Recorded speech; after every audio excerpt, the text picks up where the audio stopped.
So, you want to hear a story? Well, have I got one for you?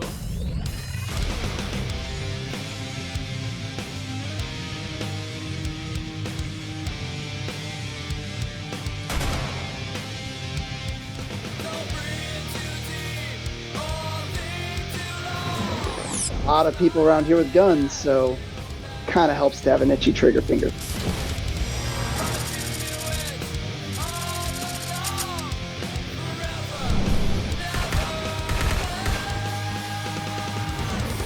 Do you know that it takes approximately 7 pounds of pressure to rip one of these bad boys off?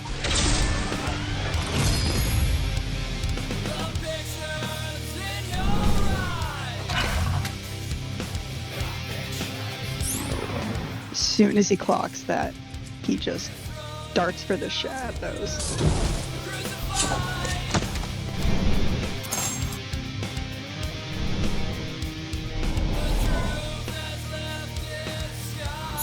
As a, deep, cynical character flaw, I pretty much assume everybody's hiding something all the time.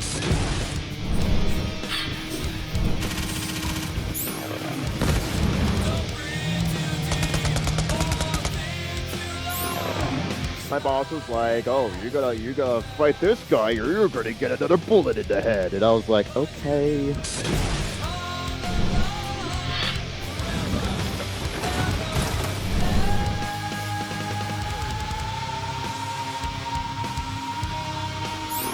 Starting off with a bang, this is Borderlands.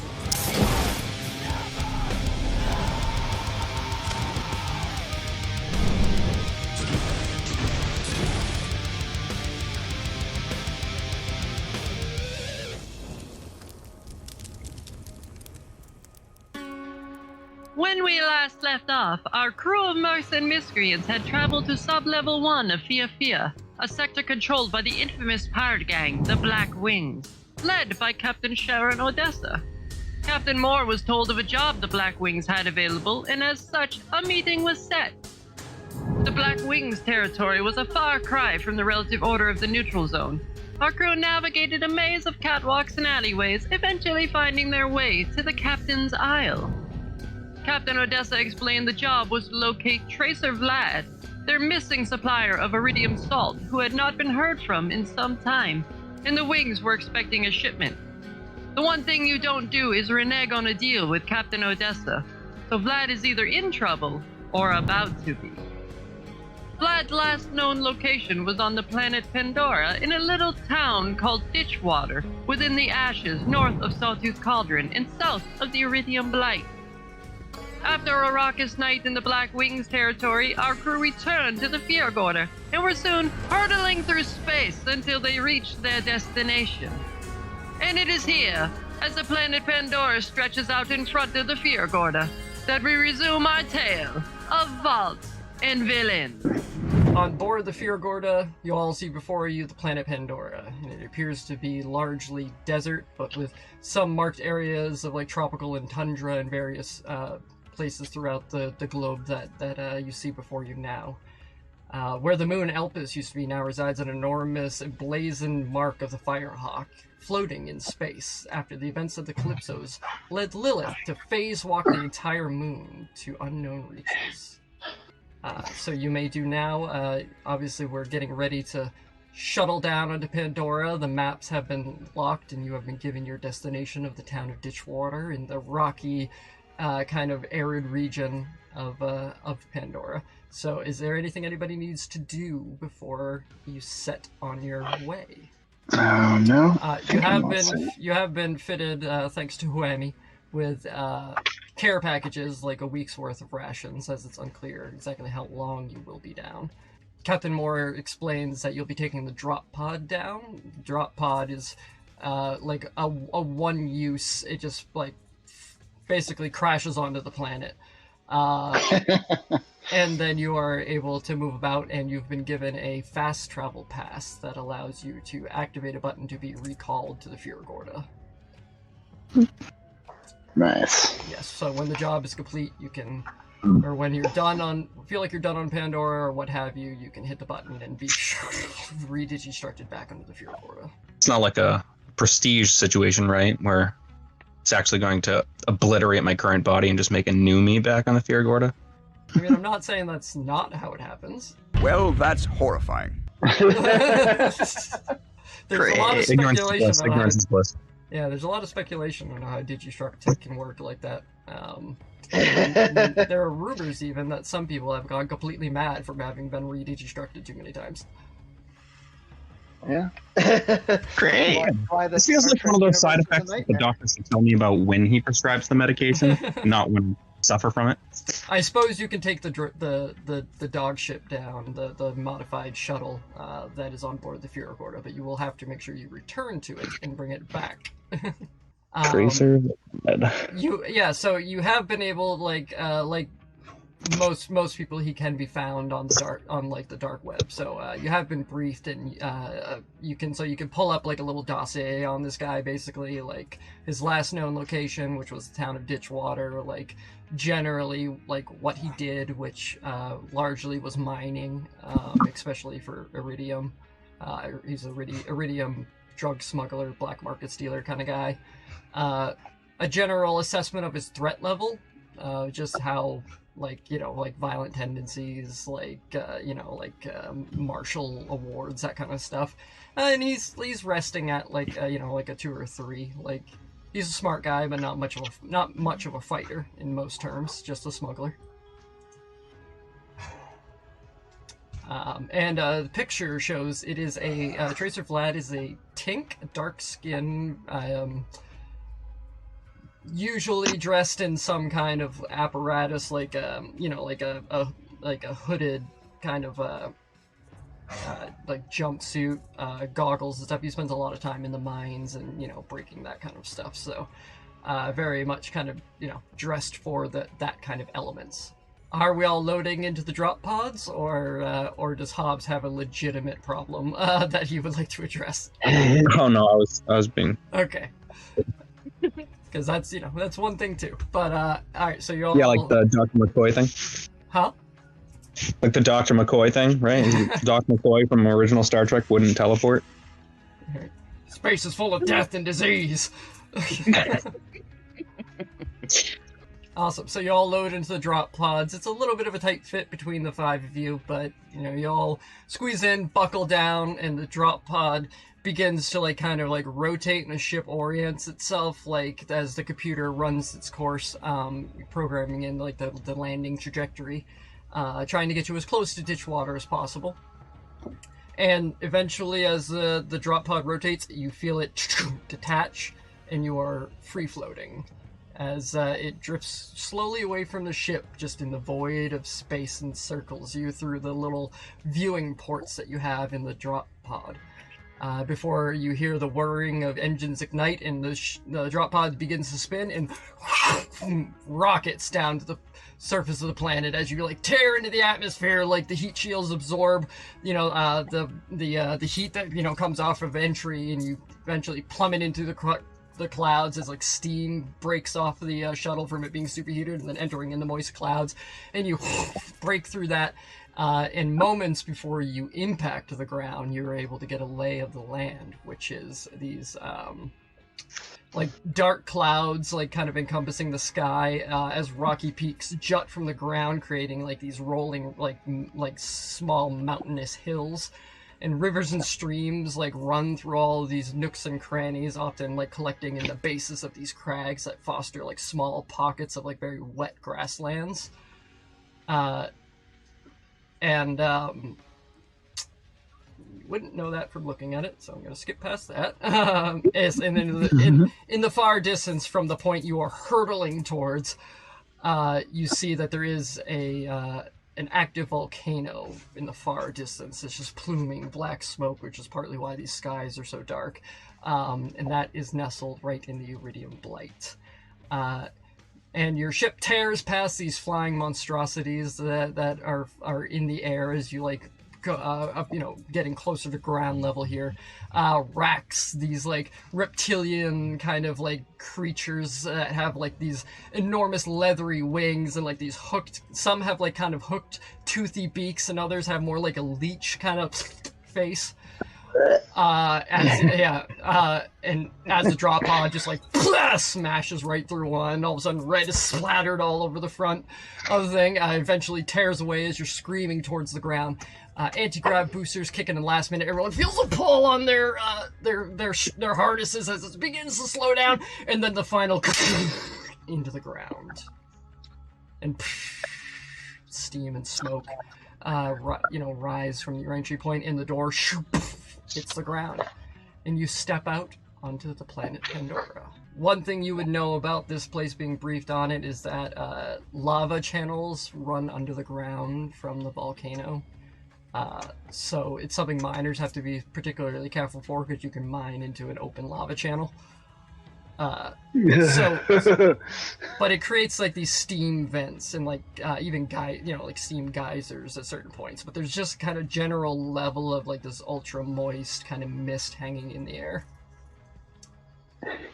Just makes me think of like any given time in Minecraft where you have that moment of horror when you realize you just broke through a wall where there's lava on the other side, and you try to plug the hole up as fast as you can.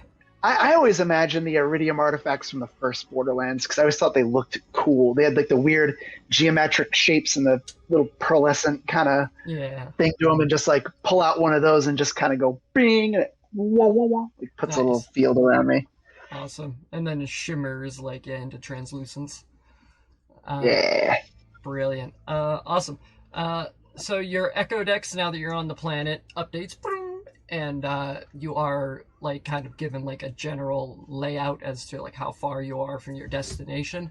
And you are about, you're a few kilometers off here, basically, like, going on a couple miles away.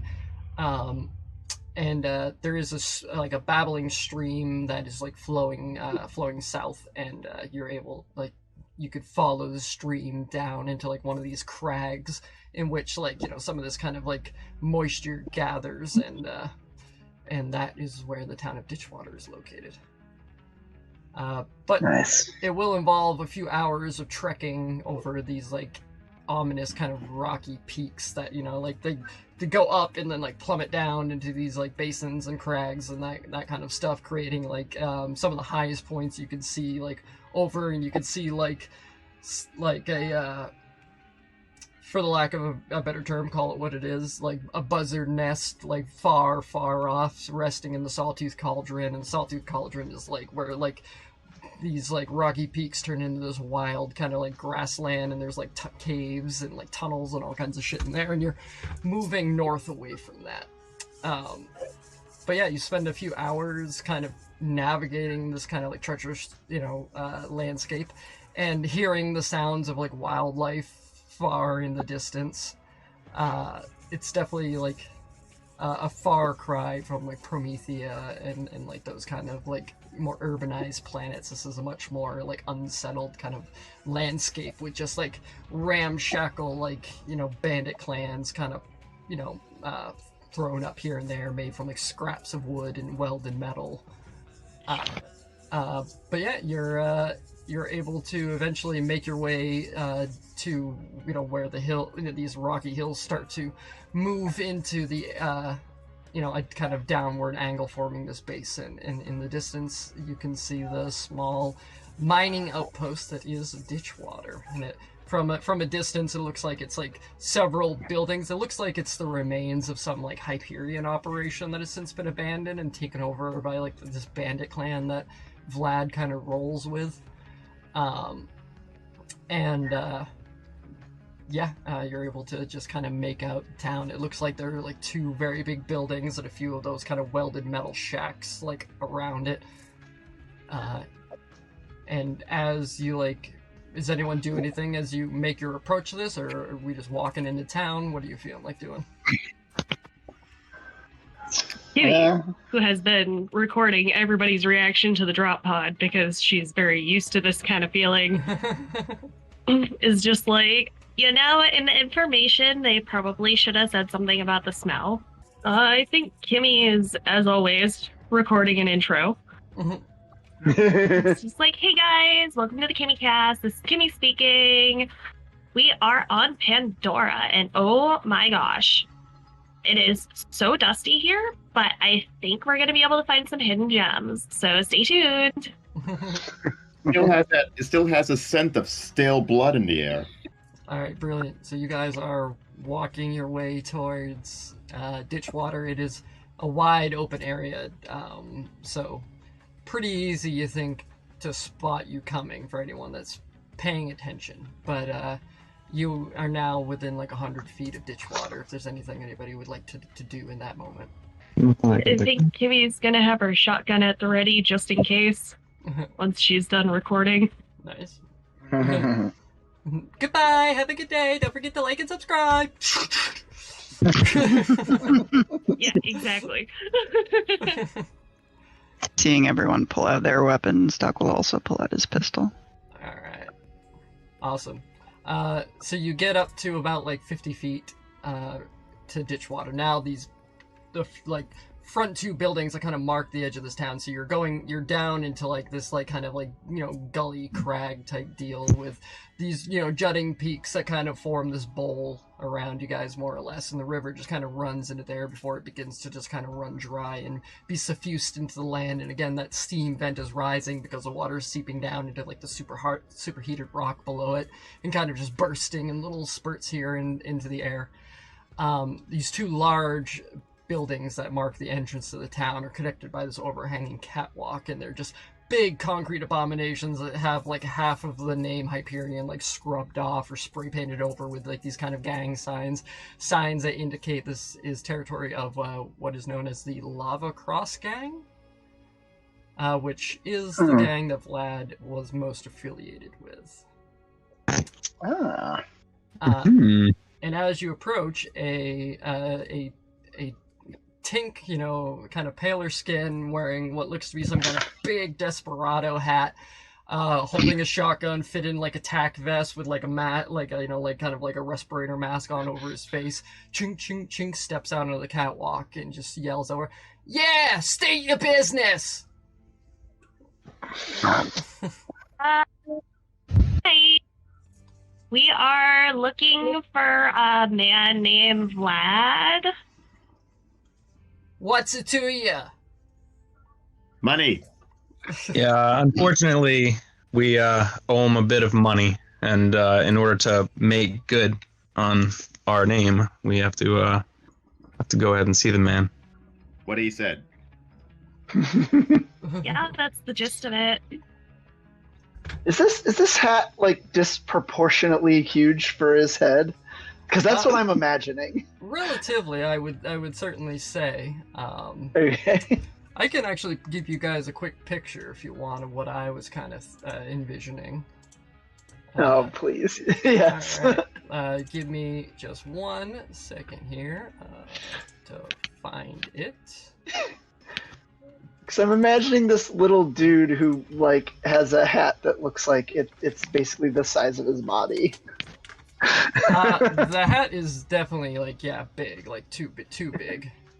So I'm gonna show you a picture here, and then imagine the hat just being like an extra like 8 inches on like either side.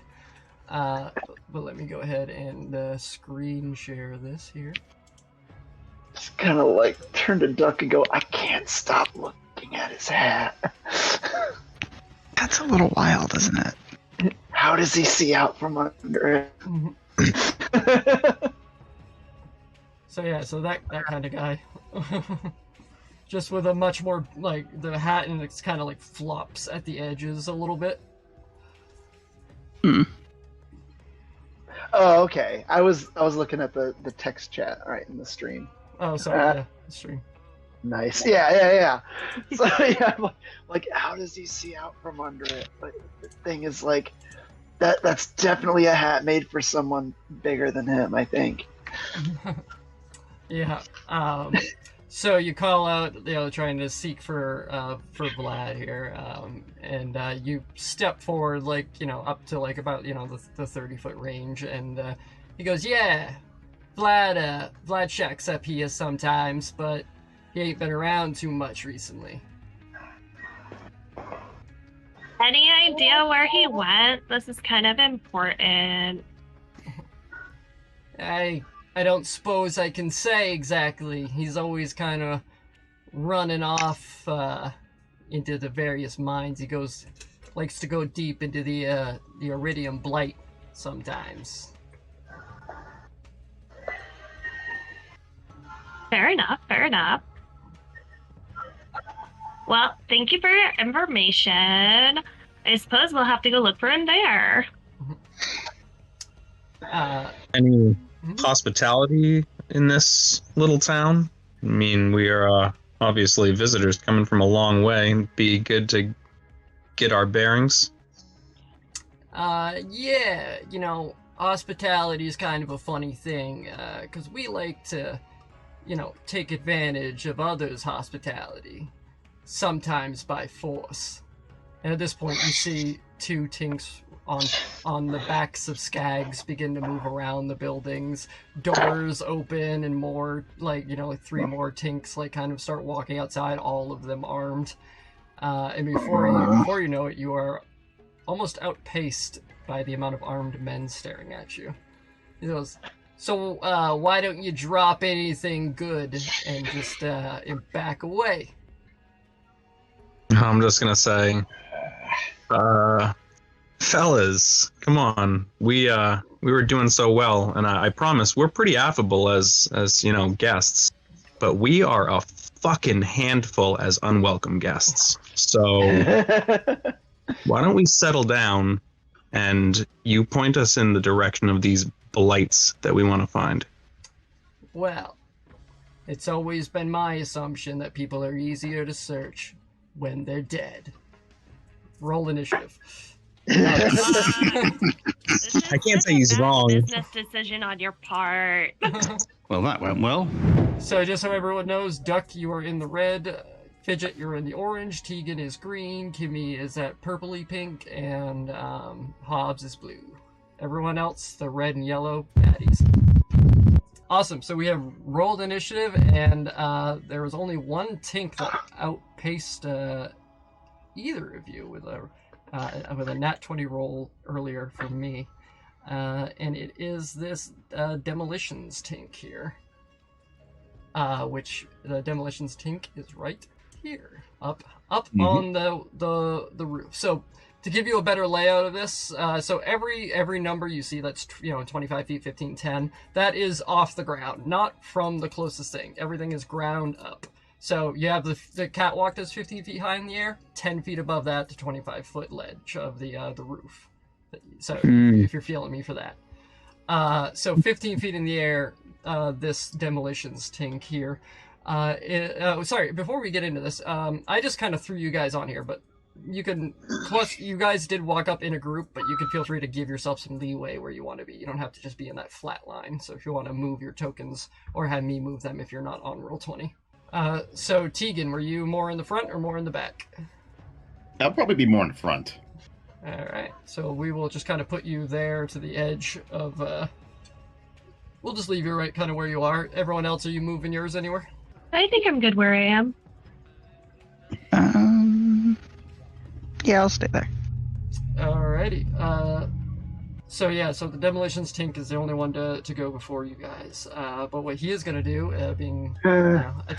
he just pulls out a grenade, pops the pin, hurls it down at you guys, and it... Demolitions tank, yeah. And let me break out the old measuring tool here. Yep. And yep. So it lands basically right in the center of your group, and not what you think. Like you brace yourself expecting an explosion, and you are covered in this like viscous, like web-like kind of material as a web bomb goes off and splashes. Arguably worse. Yeah. Not their first time roughing up helpless people that wander through. So this ejects a mass of proteins in a web-like formation that fills a 20-foot cube, centered basically around all of you.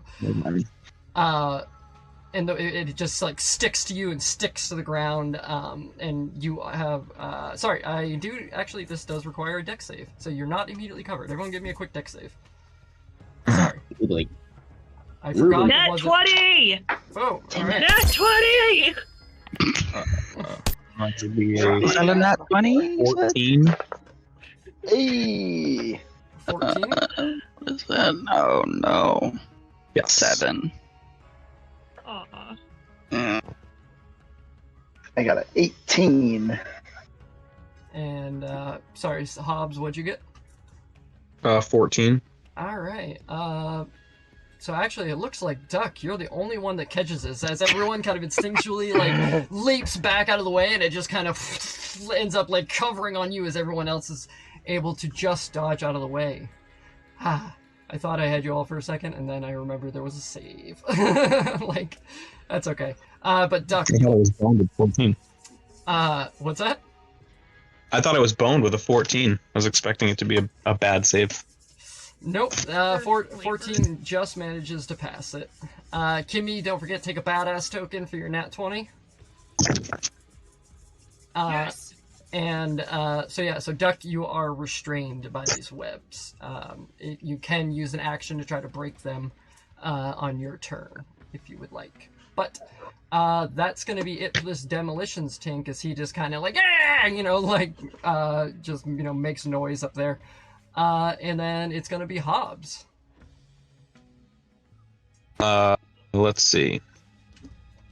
All right, well, I can't tear Duck out of the web, can I? You can use your action to try to, so you can, you can slash at the webs, or, you could just try to, make a general strength check to wrest Duck out of this, if you would like, yes. This feels like the kind of thing where I can't get a critical 1, or it would go poorly for Duck. I mean, that is a possibility, yes. No, so... What do I want to do this turn?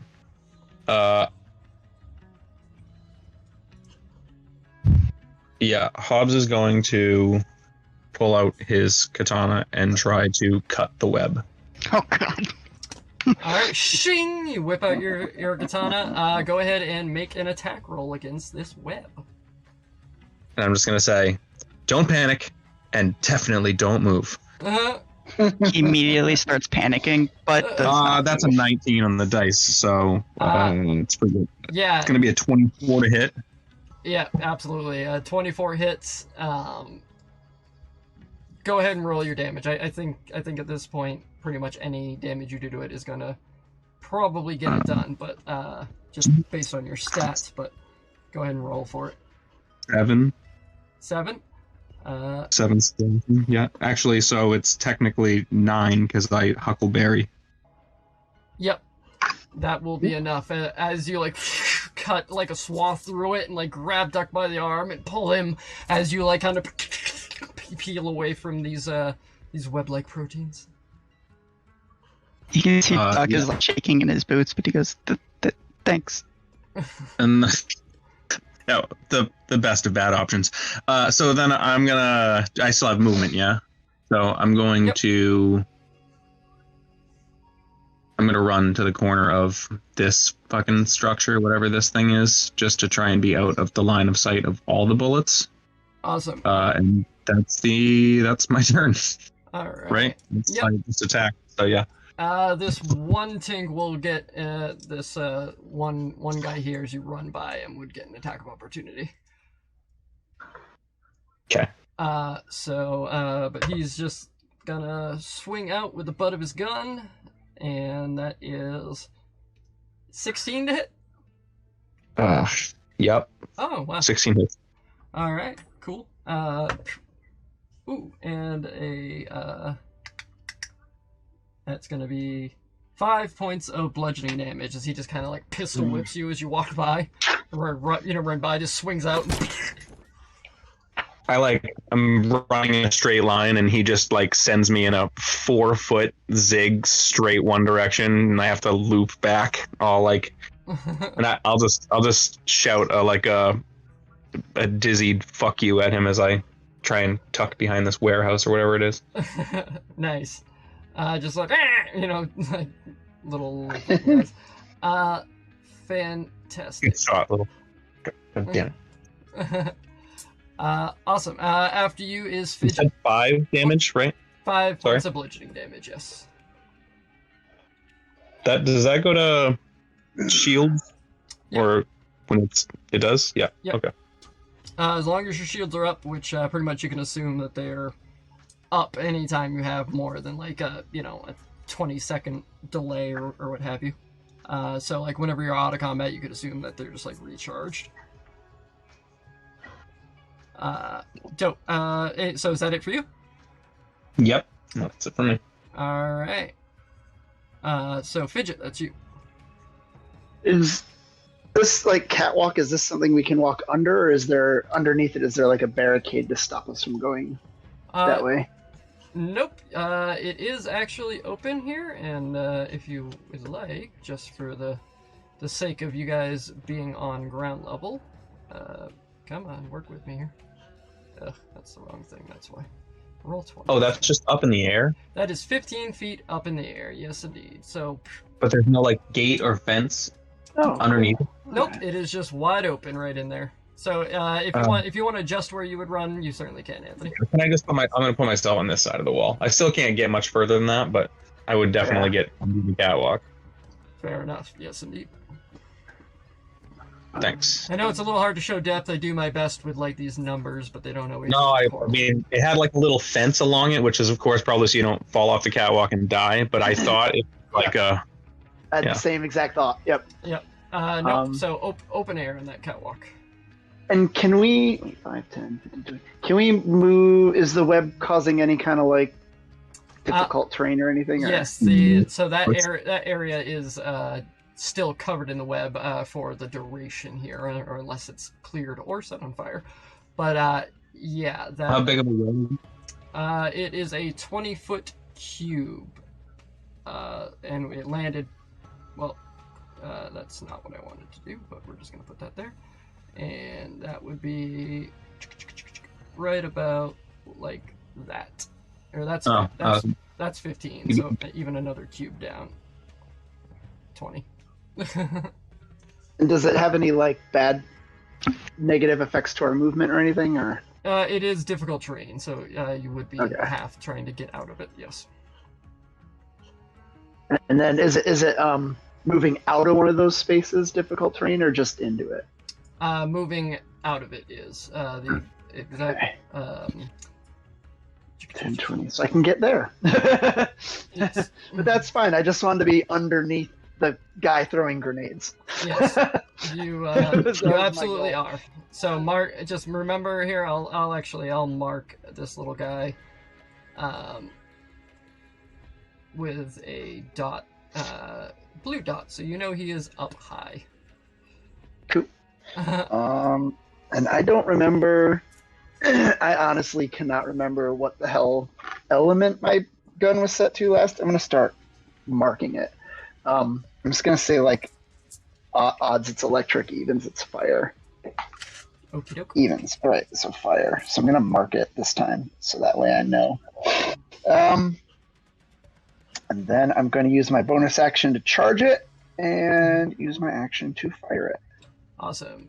Where are you firing it? Oh yeah, right. This guy here. That guy right there? Awesome. Alright, so that is a 22 to hit, which I really hits. If it doesn't, we're in trouble. Yeah. 22, is that what you said? Yep. Yeah, 22 definitely hits. Okay.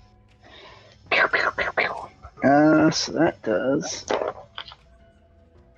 d6 plus 3 damage to him. So 6 fire damage to him. And does he have a shield up? He does not. He hits that fully. Nice. So go ahead and add the d4 to it. 3, so 6, so 9 total fire damage. Ooh, nice. As this catches like ah! And then the guy next to him has to make a DC 12 dex check, because that's an explosive shot. Alright, let me just mark that down. Alright, explosive shot because of you're charging your Molly 1 rifle here, and this guy makes a dex save. Oh, sorry. 11 fire damage. That guy, I did not add in the bonus damage for the charge. Oh, see. Yeah. I actually completely forgot. The explosive is just Nebulas just have explosive shots. Alright. But you saying that reminded me. I was like, oh yeah, I charged it. Duh. Oh, okay. Specifically to get bonus damage. Fair enough. So he rolls a 17 for his save. The guy next to him. So no damage. Although it would have been 1 point if he failed. It wouldn't have been that big of a deal. And it all counts. But yeah. So yeah, and because that was actually 11 and not 9, that breaks his elemental threshold. So he's gonna see if he catches on fire. He catches on fire as the fire splashes and his clothes just start going up and he's smoldering. Yay! Go ahead and roll a d6. Was it I got a 1.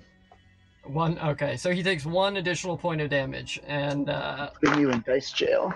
But yeah, he is It was worth currently it just for the scene. but yeah, he is currently on fire. Nice. Awesome. Anything else from you? That's all my stuff. All right. Next up after you is the boss up here. With the blue dot. And seeing you two duck underneath, he's gonna order his guys like, get on it! And Badass Dink, what do you have that I can play with? He is going to let's see. That is a good question. Me. How? Oh, it's only 10 feet. Alright, so the two people that are standing 10 feet together are Tegan and Kimmy. So he digistructs a grenade into his hand, pulls the pin, lobs it down at you as this Vladoff grenade begins to spin, exploding in midair right before it gets to you. I need you, Kimmy and Tegan, I need you guys. Where is the save? The Vladov ones, those are bouncing Betties, aren't they? That it actually is. That's my bad. So it hits the ground and begins to pop up into the air, like exploding and spraying, sending out these mini explosions, spraying shrapnel all around it. So it is actually going to. We're gonna go ahead and make a circle that is not the same color. Red circle. Red circle, bad. It took me a long time to realize that those grenades are actually very fucking potent in the video game. So right in this area is peppered with shrapnel and explosives. And on your turns, you guys, we'll see what happens on your turns. Yes, indeed. And so that's his action. No bonus action for him yet, as he just commands his troops get on it, get over here. And then it is Tegan. You are up. The first thing that happens is you take 44 piercing damage, I believe. As you start your turn within this aura. So we're gonna settle that real quick here. Let me make sure I'm correct on the piercing. Yep, 44 feels. So right. If it's 44, that means I'm fucking down. What? No, 4d4 damage. Oh, I thought you said 44. Oh, sorry. I was a little confused for a second too. I was like, "Damn, that's a lot of damage." Yeah, that's a tricky. No, you're gonna take 9 points of piercing damage. Okay, that's better. Sorry. I know. Holy moly. No. Yeah, that would almost 44. I'm kill me down immediately, even with my shield. If it was 44. I'm not that mean. Yet. Yeah. I think, did I lose the roll 20 man? Hold on here.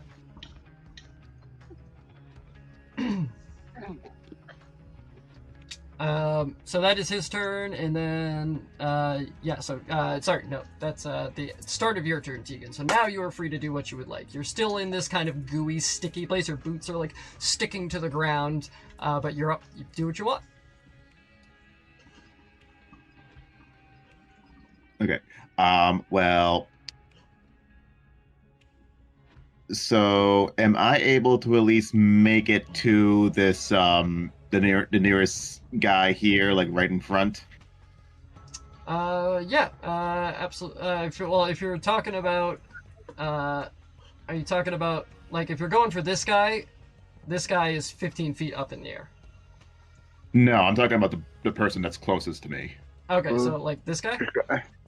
Yes. All right. Definitely. Yeah, you can absolutely make it over there, expending half your movement to kind of just slosh. But yeah, you yeah, we'll say you get right up on him, right over here, stepping out of the shrapnel and the webs. Also, I would like to rage, please. All right. The blood begins to kind of like, your eyes become bloodshot. I almost imagine you telling the other Tegan in your head, like, I would like to rage, please. I will take 1 rage now, thank you. I'm very polite about it. Like rage down. May I have rage? Brilliant. Mm-hmm. All right, go ahead. So you're towering over this Tink as you just kind of hulk up next to him. He takes his pistol, levels it right at your chest. Do what you're gonna do. I'm gonna punch him. All right, take your swing. So I rolled an 18 plus 6. That makes like, I don't know, like 25. That hits. Absolutely. So that's 10. 10 points of bludgeoning damage as you thrash this Tink. You do feel the, like, at first, like, when you connect, you're not quite hitting flesh. You know what the feeling of flesh feels like, and it's not quite there, and then you shatter through the shield. The shield is going to take that damage off the bat. Alright. Are you taking your bonus action attack as well? Yes, I am. Alright, go ahead and hit that. Damn. Yeah, so I rolled a 12. Unfortunately, a 12 doesn't hit, as, like, you take your second swing and he just kind of, crouches out of the way. But you are there. Alright, that's your movement and your action and your bonus action. So I think that's gonna Yep. Perfect. Awesome. After you, this actually Tink that you just ran up on and tried to beat the shit out of is going to make his attack. So 10, so that's 12 to hit. Probably not going to do the job. Nope. Yeah, as, like, he goes to, like, fire, and, like, you just kind of, like, swat the hand out of the way, so it kind of off in the other direction, whizzing past Fidget. Dope. Okay, and then this, he's gonna stay there, because he's not gonna try to run away from you, but this, Skag Rider is gonna start running up. Skag's gonna full sprint right over to, not right at Duck, as he kind of curves off this way, but he's going to hurl a hand axe from the back of the Skag at Duck. Cool. Yeah. So that is, like I said, it's been a shit night. That's a 7 to hit, as it sticks into the webbing of the ground, and he's kind of like, Rah! And is going to use the last tiny bit of remaining movement to start running up alongside this guy, grabbing out another axe and staring at Fidget. But that's going to be the end of his turn, and then it is, let's see, we got Duck. That's your turn. I'm going to toss an irradiated lightspeed grenade at the awesome. Yeah, the head guy, the one in the middle. Awesome. As it, like, whirs up and then like directly, like, in a straight, just flash of blinding light, like, is, like, right at him. So is that a save? No, it's a ranged attack. All right, go ahead and make a hit against this head guy, this badass tink, if you will. Does a 17 hit? A 17 does hit. Amazing. So it does 1, roll. Ooh.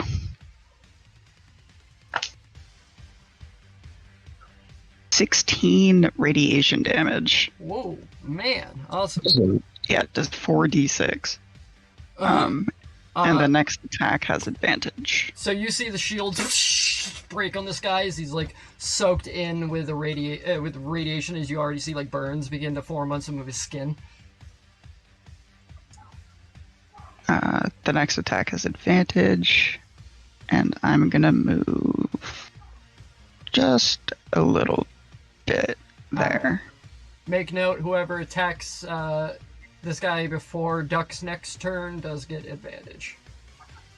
Which guy? The head guy, the guy on the with the blue dot on the bridge, the badass tink. Okay.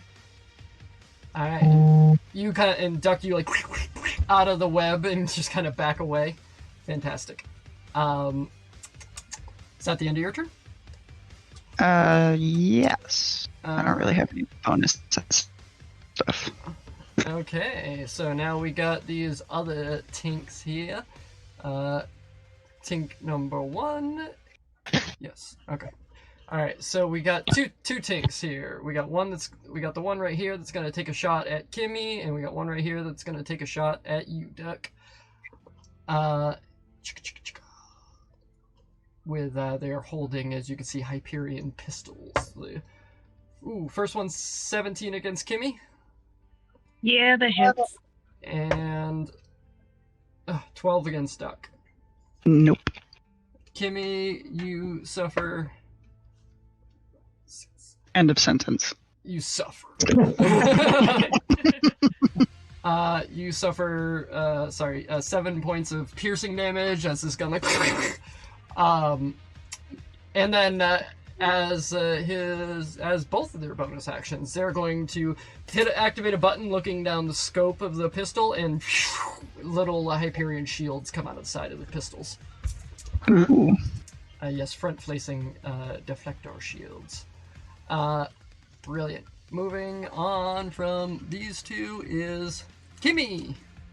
The first thing that happens is you suffer 4d4 piercing damage from the explosion still rippling this area.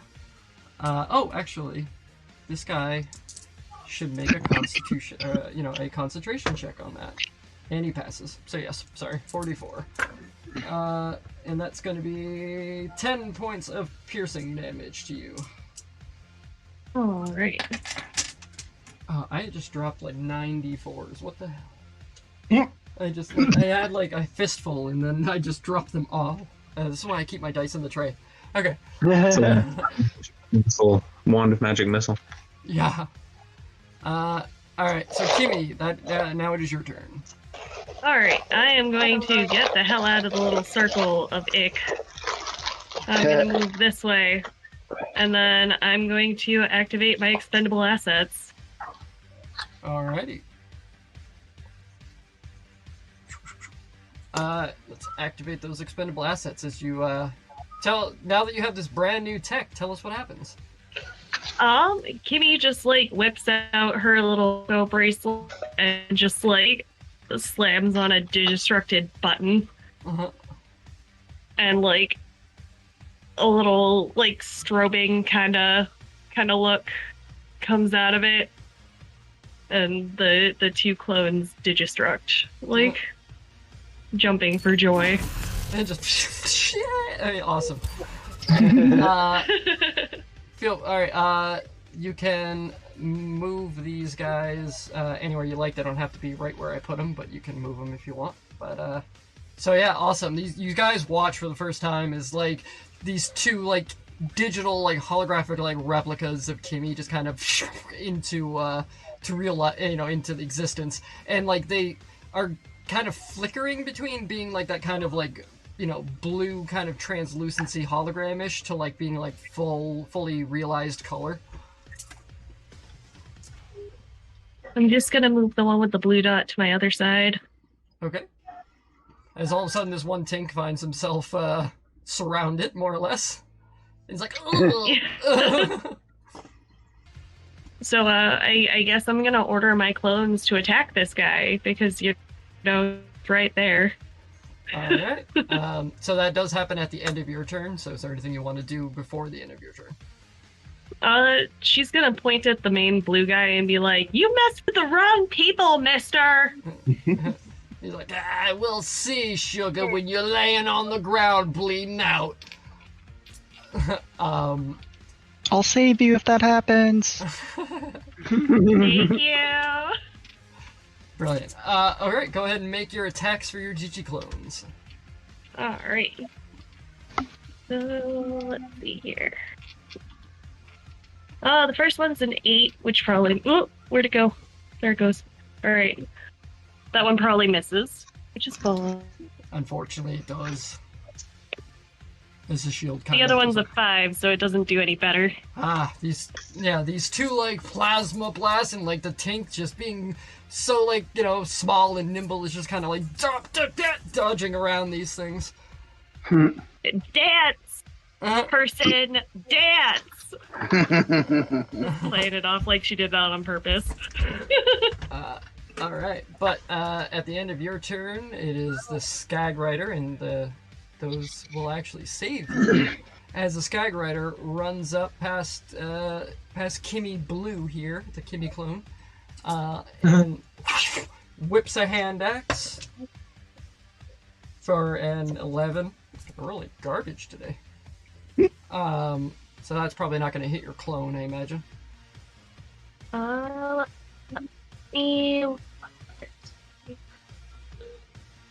No. Okay. Sorry, I had to do a little bit of math about it. Okay. So that's gonna be him as he continues to race around, dodging out around this area, moving down here. Let's go ahead and slide that down a little. There we go. And then it's going to be the Tink that is now surrounded is going to make an investigation check to see if he's smart enough to deduce, and he is, that these are your clones. So he's going to pull out his pistol and he's going to take a shot at you, Kimmy, for a 14 to hit. That's a no. All right. Hey. Yeah, distracted by these clones. Oh, wait, I was looking at the wrong one. That's a yes. Oh, no. That's my bad. I was looking at the wrong number. Lands his shot. It just hits it. All right. So that's going to be 7 points of piercing damage to you as he fires a shot. How are your shields looking? My shield's been down since I got hit with the explosion, actually. So, so yeah, as bullets just kind of like into not essential parts of the body, but still, you're shot. It hurts. And that's going to bring us back up to the top of the round. And this demolitions tank is going to go. And the demolitions tank, let's see, he's got a lot of fun things hanging around. But no one's really clustered together anymore, and he can't hit the guys under the bridge. He can't hit his own people either. That's gonna be the problem, is how not to hit your own people when it's a demolition tank. He's like, I wish that web bomb had actually fucking worked! It worked-ish. Yeah. He's like, it would have been so much easier to just blow you all up together in one go.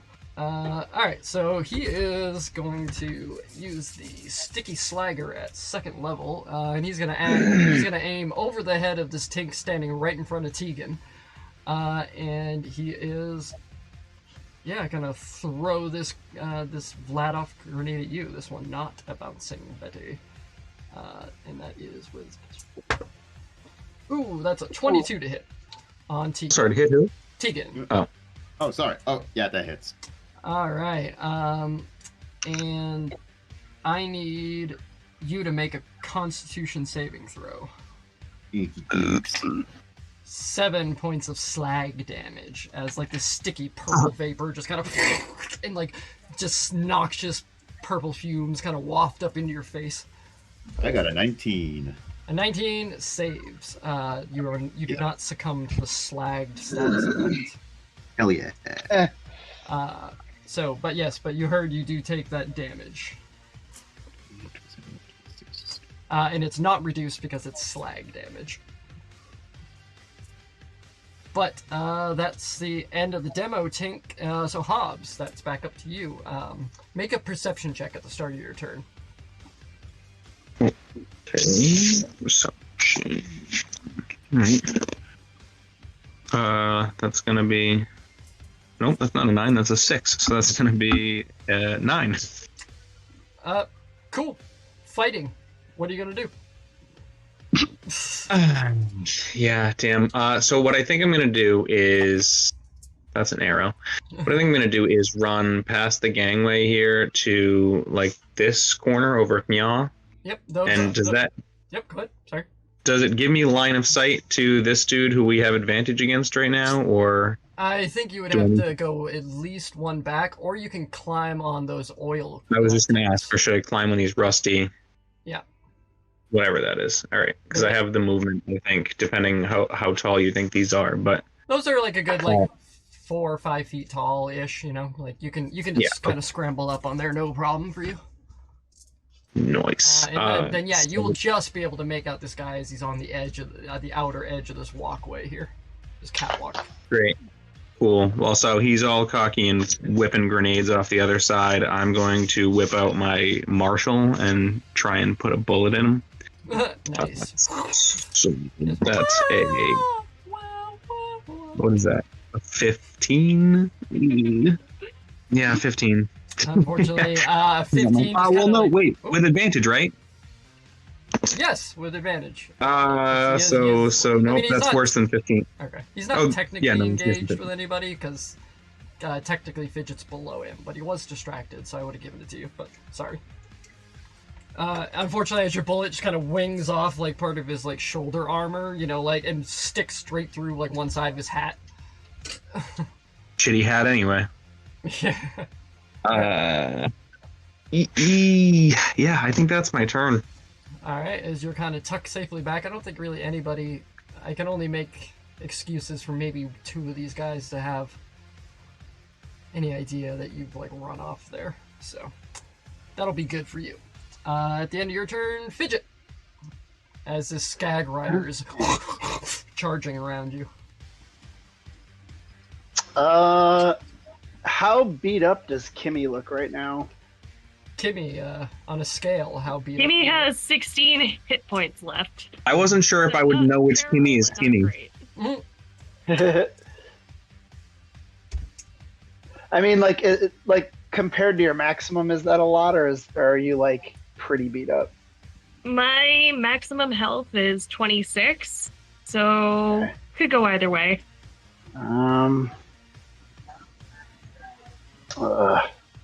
I'm weighing moving over to be near you in case you need to get healed versus getting a grenade thrown at us and us both going down. That's totally fair.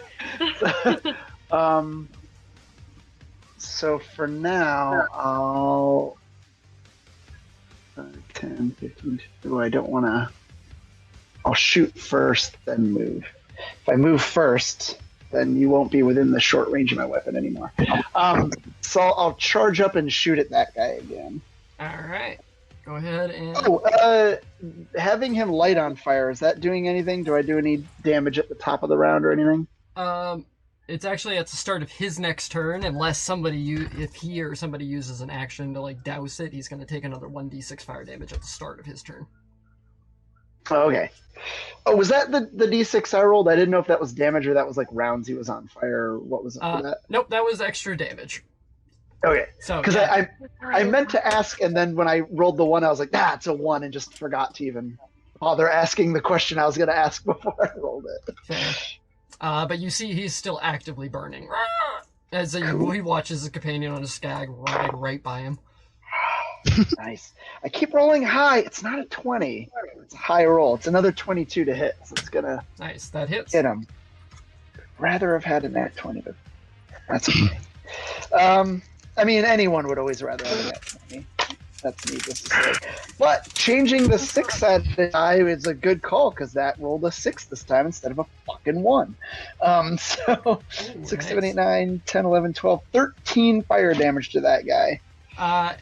Once again, he's already on fire, and like you hit him again, like more fire like engulfs him. His whole body begins like one of those like crazy like movie, like gets set on fire. And he just starts running as he's fully ablaze. Yeah, before just collapsing to the ground and smoldering.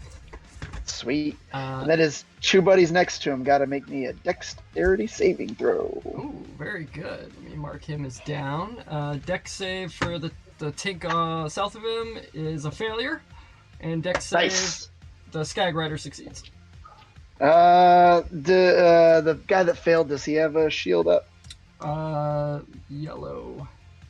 He has not been damaged, and he does have a shield. Okay, so it's just 3 fire damage then. All right. As his shield kind of absorbs the majority of it, but he is kind of still like, ah! As his buddy is just like on the ground, burning to nothing. I'll move over to be next to Tegan. At least I'll be next to somebody, and it puts me within range that I can dash to 3 of you. If one of 3 of you within my walking distance goes down, I can get to you next turn. Fantastic.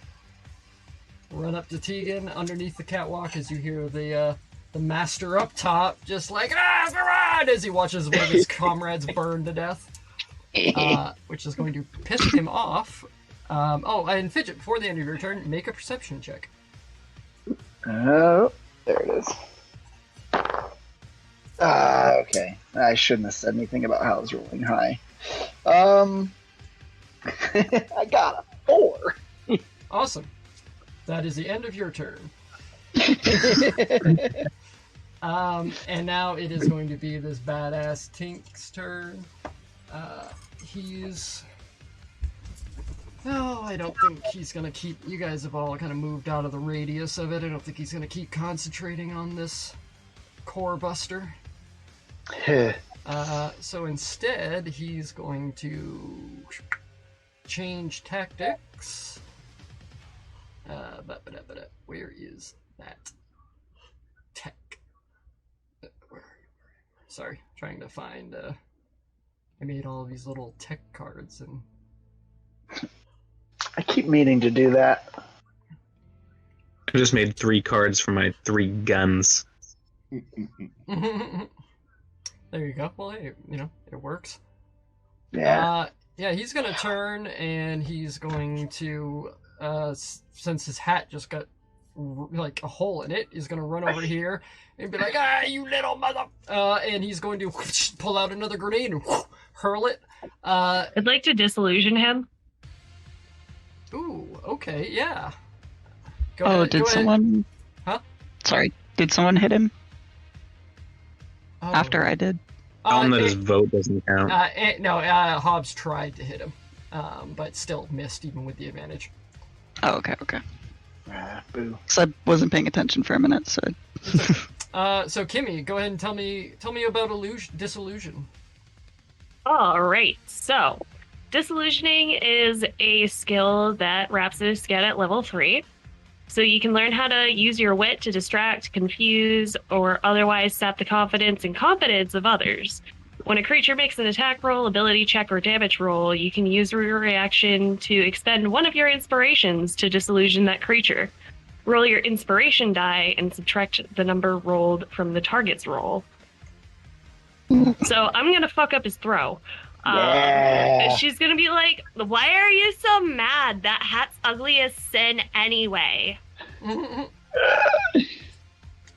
that takes 2 points off. 2 points off. All right, let's see. He pulls out another grenade, this one oddly shaped like a piece of cake. Oh, God. And hurls it. I know what that is. So that would be, let's see, pulling up my badass. that'd be a 21 reduced now to a 19. Does a 19 hit Hobbs? Yeah, 19 hits. I'm sorry, Kimmy.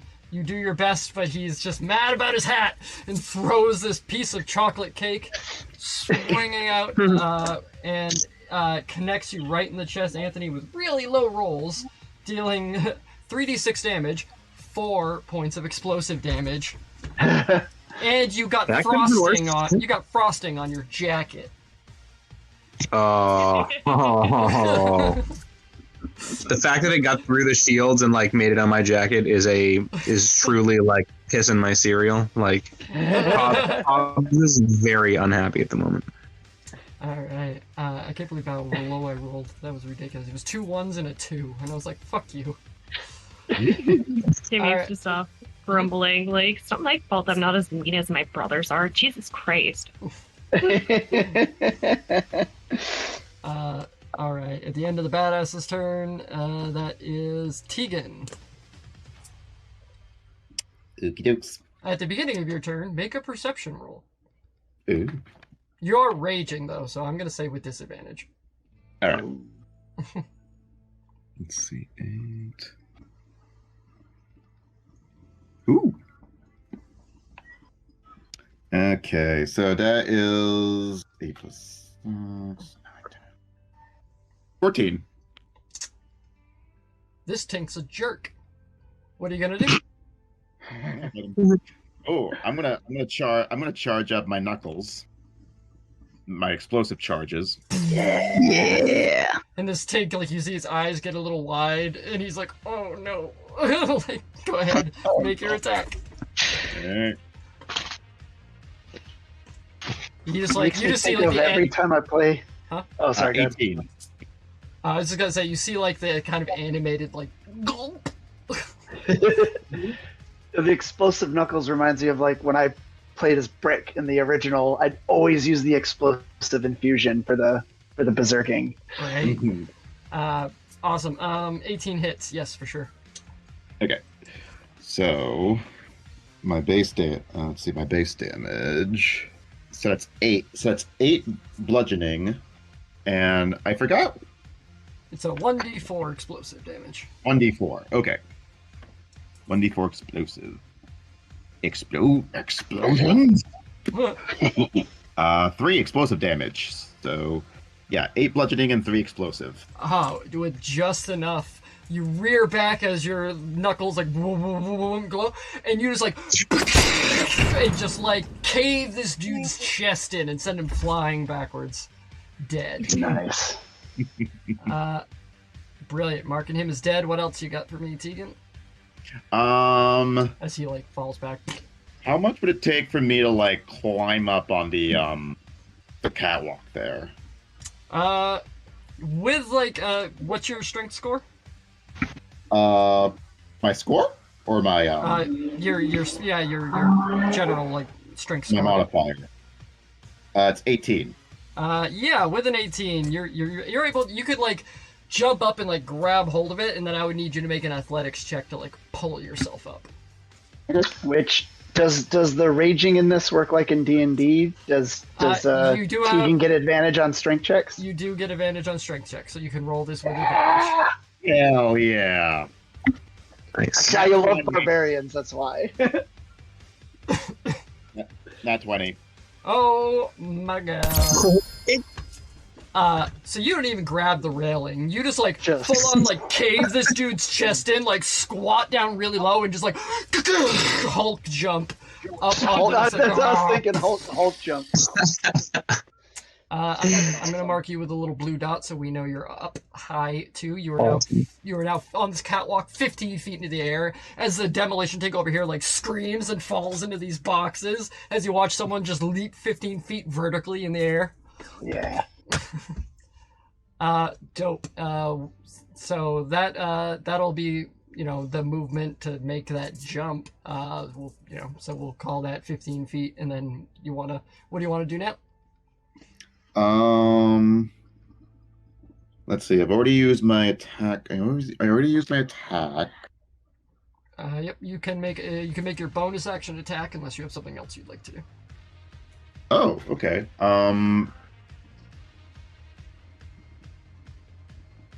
You can also do things like make a grapple, make a shove attack. Ooh, can I shove him off? Can I shove him off the catwalk? You certainly. Well, technically that'd be a bonus action. So we'll rewind the tape just a moment.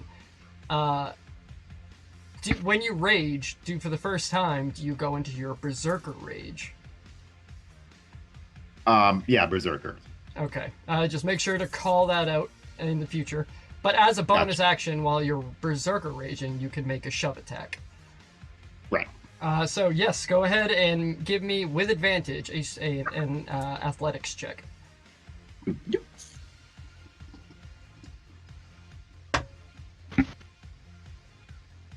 Oh, your roll doesn't even matter. I just rolled a natural 1. I rolled a 17. Okay. Plus really 6 to funny. my proficiency in strength modifier. So Yeah. it's like 20 whatever. Yeah, so you full on like Hulk leap up under this thing, scare the shit out of the demolitions team, charge over to the badass, one-handed grab him and hurl him off the catwalk as he That's awesome. Go ahead and roll me 1d10. 1d10, gotcha. Thud. Good. 3. All right, he takes 3 points of bludgeoning damage as he just like on the ground. He's like, oh, fuck, my hat. Where's my hat? Okay. Awesome, Tegan. That's the end of your turn. Fantastic. Yep. Showing off some action skills. Love it. Yeah. Next up, see that thing's dead. So we got one Skag Rider coming up, which is where's my Skags? Where's my Skeegs? This guy here. Fidget has darted off. There you are, Fidget. But you're still there. So he is going to run up over. He's actually going to run past. No, he's not going to run into the web. So he's going to run in between the boss and you, and he's going to hurl a hand axe for 15 to hit. Yeah, that hits. All right, and that's going to be 9 points of slashing damage as I pops my shield and I take a point. All right, as your shield breaks, and then it's Duck's turn. Duck, at the start of your turn, please make a perception check. Okay.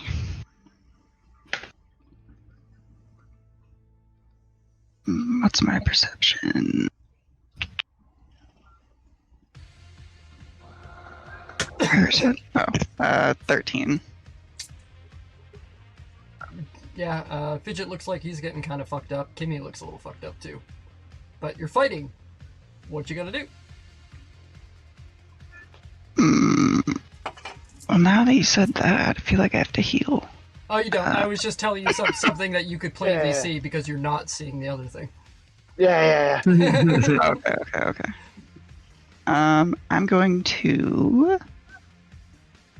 move here. At the edge of the web, nice. Yeah, I'm gonna check up close and perfect. I'm going to fire a shot at this guy. The badass. Yeah, this guy. Sorry. Awesome. Oh, I should have. Oh well, never mind. Too late. Ooh, 21. That hits. Perfect. And then the other guy has to make a dexterity saving throw. Ooh, very nice. Very nice. Where's my Skig Rider? There you are. Skigs. By the way, I haven't explained Skags. Skags are like these like horrible, scaly dog kind of creatures, but their mouths open vertically as they like, "Ah!" and they're just like teeth and like this tongue that can just reach out and like lash. Yes, and they're about the size of like a big dog. So, but yeah, also They're adorable. They are adorable. Fantastic. So a dex save for this guy is a 13. Ah, that's exactly what he needed. These skags are a little speedy. Yeah. So the badass takes 7 points of damage, and the other one takes 0. Another 7 to the badass. He's still laying on the ground. He's just like, like, all right, awesome. Technically, I guess that would have posed disadvantage, but fuck it, I don't care. Oh. Because he was on the ground, I kind of forgot. You hit him. He was on the ground. He took another fucking shot as he's trying to get the wind back into him. All of a sudden, he's like, as his like leg just gets like shrapnel. Is the skag within 5 feet of him, or is he up 25? Nope, he was just thrown off the catwalk, so he is down. The only one that is up is Tegan, okay. and that's why Tegan has the blue dot on. Oh, okay, gotcha. Indicating she is 15 feet up in the air. Gotcha. At the end, sorry, anything else on your turn? Let me check my bonus action things really quick.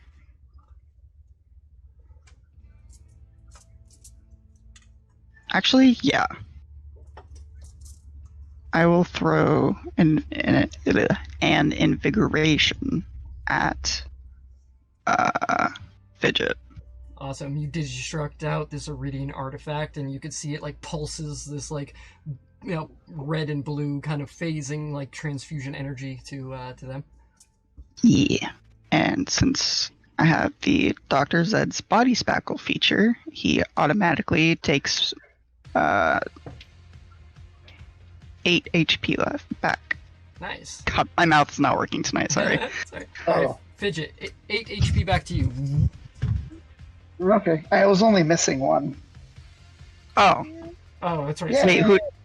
Sorry, Yeah, Kimmy is He more looks hurt. more messed up than me. Yeah. Oh, can I retcon that? Yes, I will, because it was my bad. I said Fidget was bad, but I forgot Fidget. The shield took most of Fidget's damage last time, so.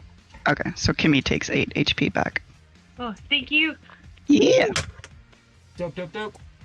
As Kimmy, you just feel like this, and you feel some of the wounds begin to like seal up. Dope. At the end. Oh my gosh, excellent. He just gives 2 big thumbs up. At the end of Kimmy's turn, this guy, since you just ran up and healed one of your companions, this little tink next to Duck is gonna take a shot. Ooh, 16 to hit on Duck. Oh, yes, that hits exactly. Alright, and this dude has the Outsourcer, which is... So you are going to take 6 points of shock damage. Okay. Oh, actually, sorry, Oh, no, he didn't get hit. No, he didn't get hit. Right? Yellow didn't get hit. Okay. That could have been worse if anyone had hit him. But no one has hit him yet, so that's that for that guy, and then it's gonna be Kimmy. At the beginning of your turn, please make a perception check. Can do. I don't know why I went like robot there for a minute, but are you still watching? 11. We are not a perceptive group. Awesome. You have this one tink in front of you, and you see the badass guy get all of a sudden just onto the ground. What are you gonna do?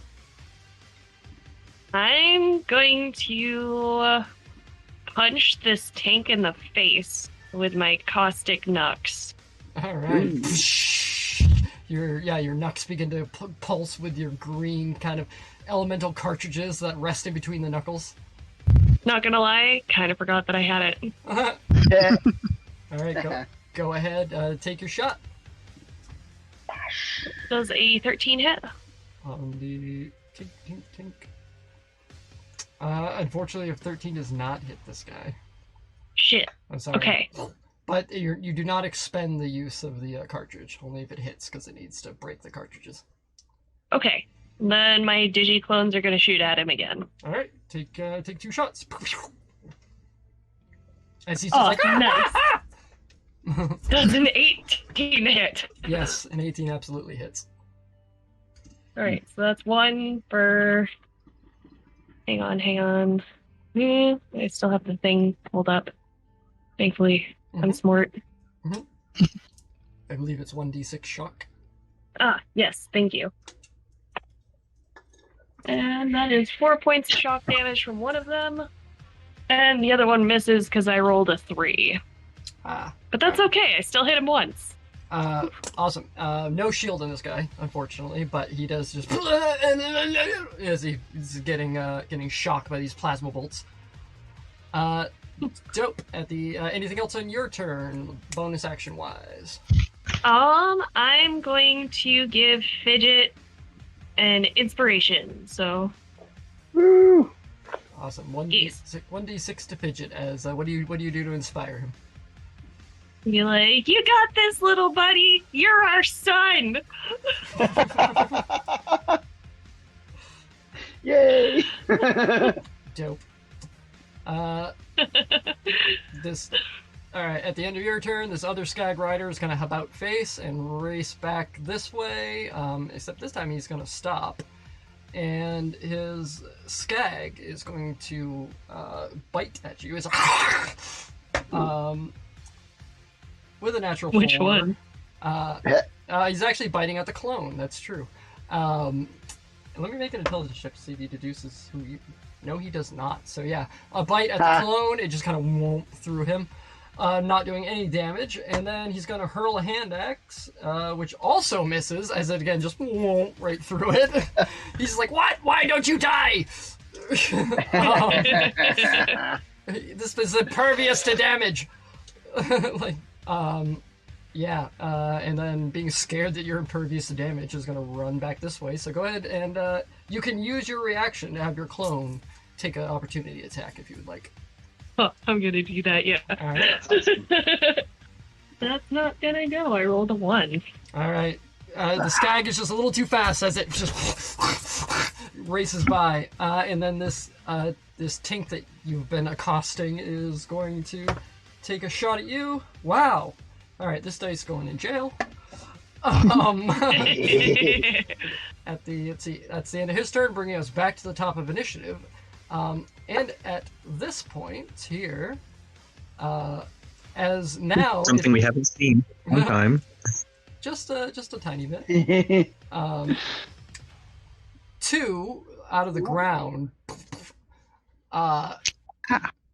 These two, they're little tiny threshers. They're these weird, like, reptilian kind of snake-like creatures that have these, like, tentacles. 2 tadpole threshers pop out of the ground, and they're just, like, kind of sitting there at the edge of all this chaos, with, like, the explosions still happening and gunfire ringing off, and these guys underground, attracted by the noise, pop up, and they just kind of look. And in that moment, all enemy gunfire stops for a moment as everyone just turns and stares at these guys. And you hear, because he's not being quiet about it, the badass, the leader of this gang goes, "Oh shit, it's the babies." And he's just gonna call out, "Threshers!" And that is gonna be the end of his turn. At the end of this, the demolitions tank, Kimmy, Duck, make perception checks, and Tegan, make perception check. Okay. Pew pew. That's a 10. Kimmy's an idiot. Mine's even worse. Like, what are those? Oh, what God. are those? I got a 10 too. I got an 8. Oh wow, perception's great. But Kimmy and Duck, the one thing you do notice, besides seeing these 2 little things pop up, is all the tension on you suddenly stops. The demolition tank up top is like who was readying to hurl a grenade down at Kimmy, looks at these guys, and the grenade vanishes in his hands. Like you see, like this cessation of against you guys has seems to have stopped, as now there is a curious nature happening here. And as we begin to move on, you see these other tinks that, like, these two down by Kimmy and the one opposite Duck over here, stop and like begin to look like they're about to turn and run towards the buildings. You see the Skag Riders like stop their movement and be like and eyeball these buildings. Hobbs, it is your turn as you see the badass yells out "Thrashers!" and looks visibly panicked. I'm not an instincts guy, I guess, but I'm gonna say I think that's a bad thing. So my first question is, what kind of tank is this? Who's this guy? This is a demolition tank. He is an explosive expert. Okay, yeah. So, and then my second question is, could Hobbs make the jump from like the tanks to this roof? With an athletics check, I will allow that. It's about a 10-foot jump, which I think you're able to clear pretty well. So is the athletics check gonna prevent me from attacking, or is that sort of just a part of my challenge of movement here? We'll call that just part of your typical movement. Okay, then I'm gonna try that before I attack then, so I will. We're just gonna bring that back up. That's a terrible idea. I'm going to shoot first, and then I'm gonna try that.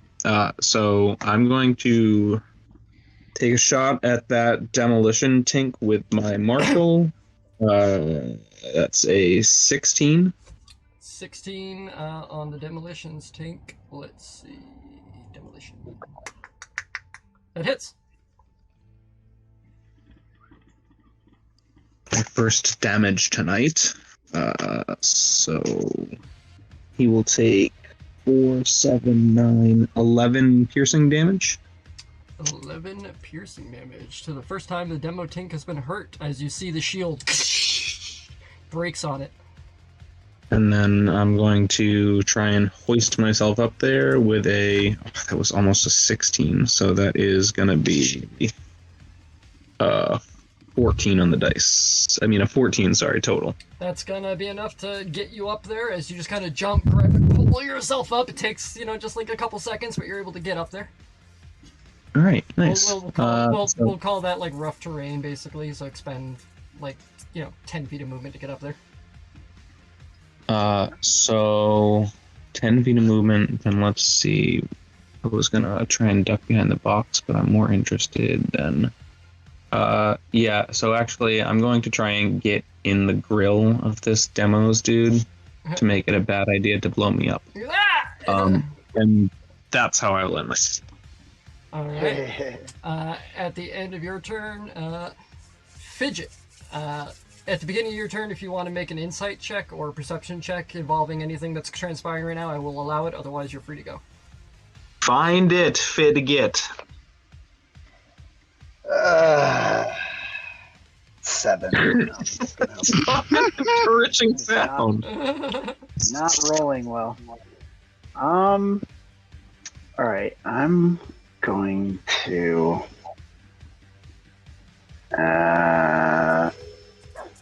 This guy here. Does he have a shield up currently, or did it break earlier? I'm sorry, which or did guy? he never have one? The boss guy. The boss guy did have a shield, does not have a shield any longer. Ah, perfect. Okay. I'm gonna run. Where's my? I measured this a minute ago and then immediately forgot what the number I got. Ah, nuts. I will make note that if you do step into this square directly diagonal from you, it will provoke an opportunity from the Skag Rider if you step like right next to Tegan, because then technically you're in his threatened space. Yeah. I think I'm gonna have to use a dash action anyway, because 25. Because I'm a little person, so like 25 feet only gets me to the side of these tanks, not on top of them. So I'm probably gonna have to dash anyway. How do I have 30 feet? Rats are faster. Tinks are smaller, and they have like kind of stubbier legs. Whereas like rats are only kind of small because of like their posture more than anything. Okay. Yeah, and like they're maybe. very, very lithe and nimble.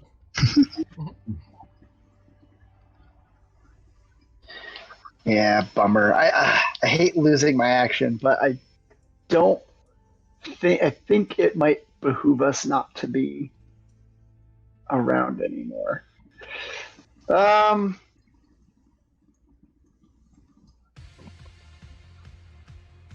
No, it's fine. You know what? 5, 10. So I'll go here, and then I'll go here. I'll go around this way. Yeah, I don't want to give up being able to take a shot. So I'll run over there. I'll charge up my gun again, and I'll shoot a blast at the boss man. All right, take a shot. Pew, pew, pew, pew, pew. Ooh, I am not confident with that number, so I will add that inspiration to it. That is better. 17. 17 does hit.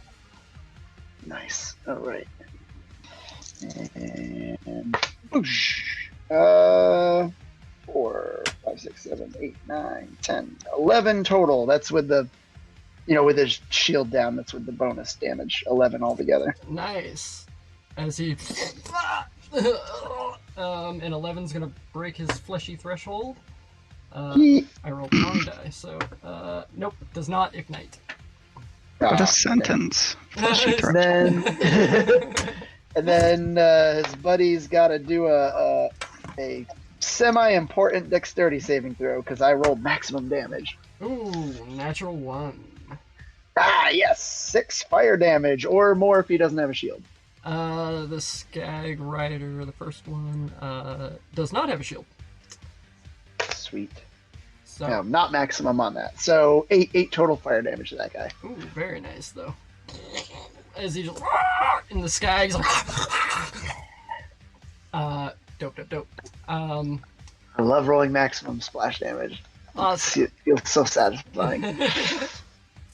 At the end of Fidget's turn, this badass is going to let's see. Yeah, he's gonna full dash into the. Oop, that's not what I wanted to grab. Why did I grab that? No, go back. Okay. Alright, give me the. It's not letting me select the tank. Back. Give me the tank. Give me the tank. Oh my god, really? Alright. You are going. Oh, I'm in the GM layer, that's why, because I'm dumb. Okay, Tink is gonna full dash into this house. As he's just like, Precious! Inside! Now! And just charges. And then at the end of his turn, Tegan. Bear in mind you are 15 feet high, so this Skag Rider is not right beside you. It's right below, 15 feet below you. But you see Hobbs leap up onto this rooftop that is like perfectly flat with this catwalk. The demolitions Tink is there. 2 baby threshers pop up. You may make a perception or an insight check if you would like. Otherwise, you're free to go. All right.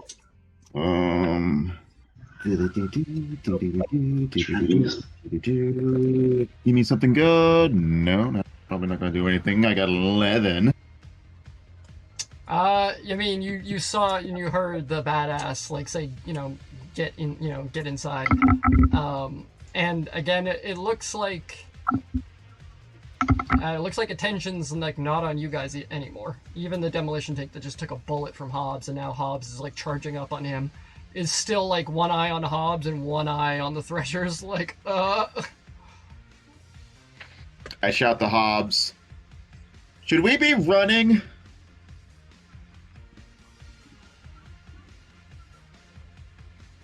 I mean, I get the feeling yes, but I don't know what a thresher is, so I'm still more worried about bullets. Do I have any knowledge about threshers? Give me a nature check. You're a native of Pandora, even though you don't remember a lot of your time Yeah, here. I don't remember a whole lot, but let's give it a shot. Yeah. Intelligence. Not an intelligence. A nature check. So yeah, that is intelligence. I'm sorry. I always think nature's wisdom for some reason. Yeah. 14. Out of 14, you do remember hearing tales. You remember seeing the signs warning of threshers in your past. Like, certain areas were kind of a no-go zone. They had, like, this big yellow sign that seemed to show, like, these horrible, like, snake-like creatures with tentacles, like, bursting out of the ground as, like, a warning sign. And out of 14, I'll say you also know that if these are the babies, where's the mama?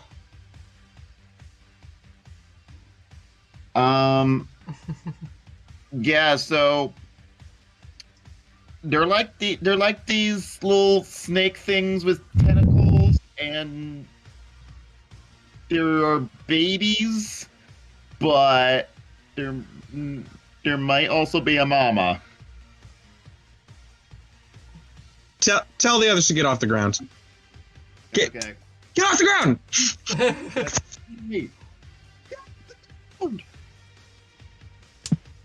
All right. So get off the ground. All right. You holler down to your comrades the peril that they may find themselves in, and then what are you gonna do with the rest of your turn? You may hold an action if you desire, or you can chase someone down.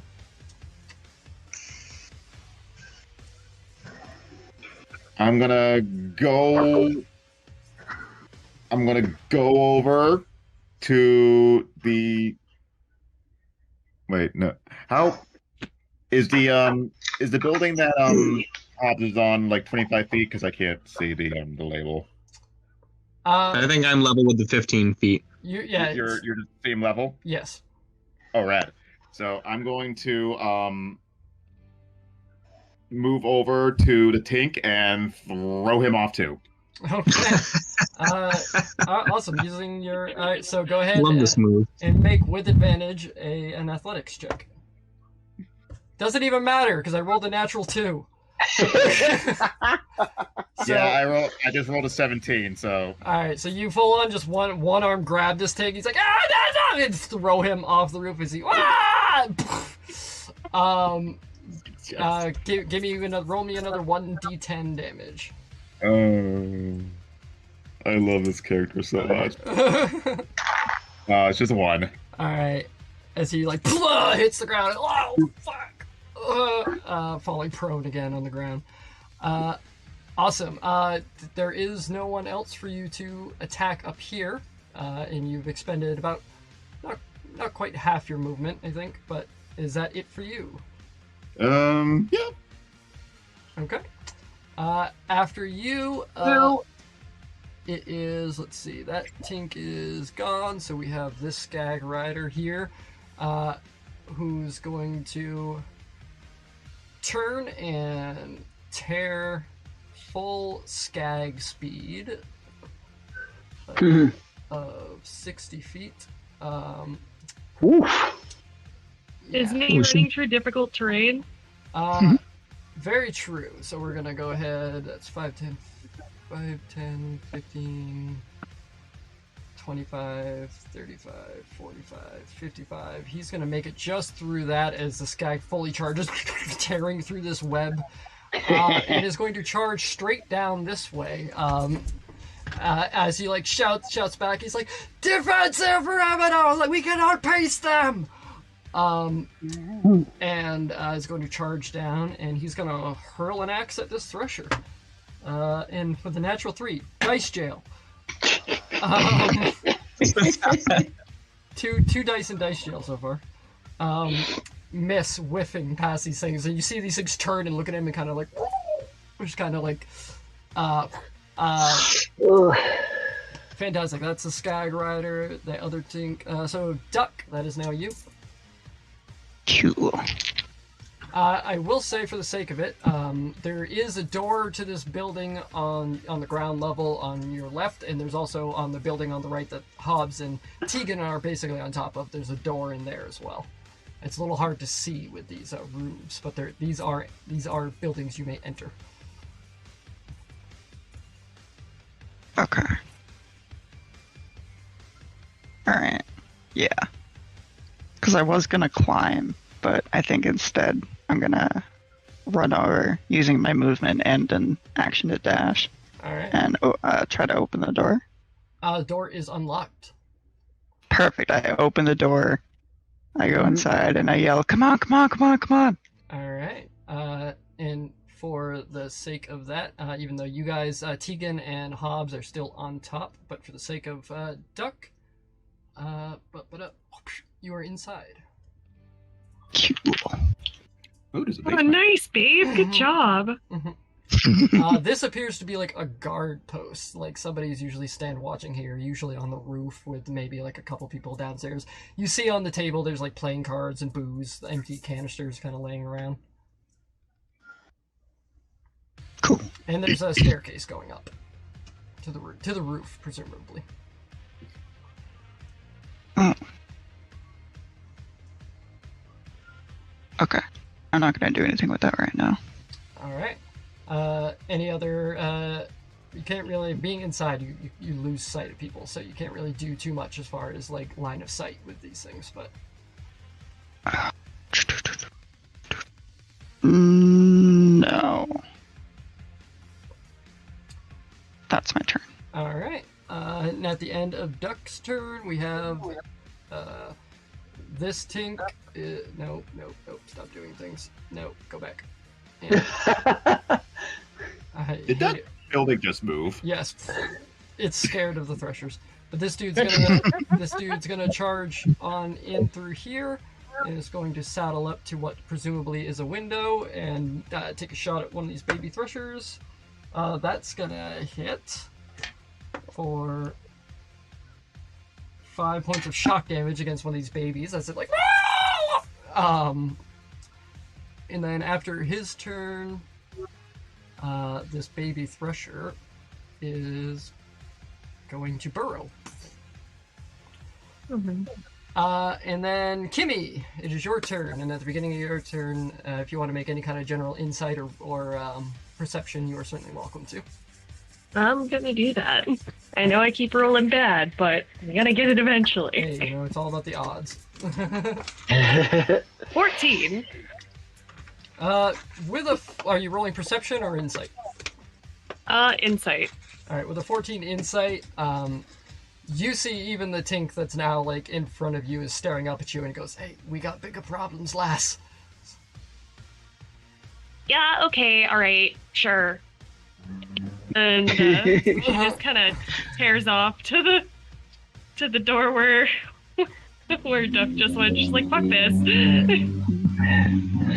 Alright, inside, and you can move one of your guys, but you're not far enough away from them to auto re-digi-struck next to you, so... but you can use your bonus action to move one of them if you like, or you can leave them there. I'll leave them there for now. Maybe they'll provide a good distraction for the threshers, which Ari the player hates. Oh, they're so mean. I don't like threshers. Yeah, they're very mean. They're some of the different types are really hard to fight. Yeah. Mm-hmm. All right. Anything else from you, Kimmy? I guess I'm gonna direct my digiclones to try to shoot at the threshers. I'm pretty sure that would be with disadvantage, but. All right. There is only one thresher currently active, as the one has burrowed. Correct. Let's mark out this range here. 40 feet. And 45 for blue. So red is 40 feet away, and blue is 45 feet away. Their range is... where is that?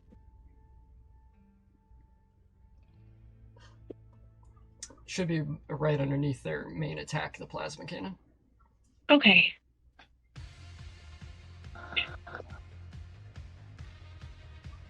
It just has actions. Oh, there it is, 30-60. So they wouldn't have. It would be with disadvantage. Yes. Yep. Okay, so red's gonna fire first. Okay. So that's a nat 19 because I rolled one 19 and one nat 20. Nice. That's awesome. That is Thank awesome. you. Awesome. Go ahead.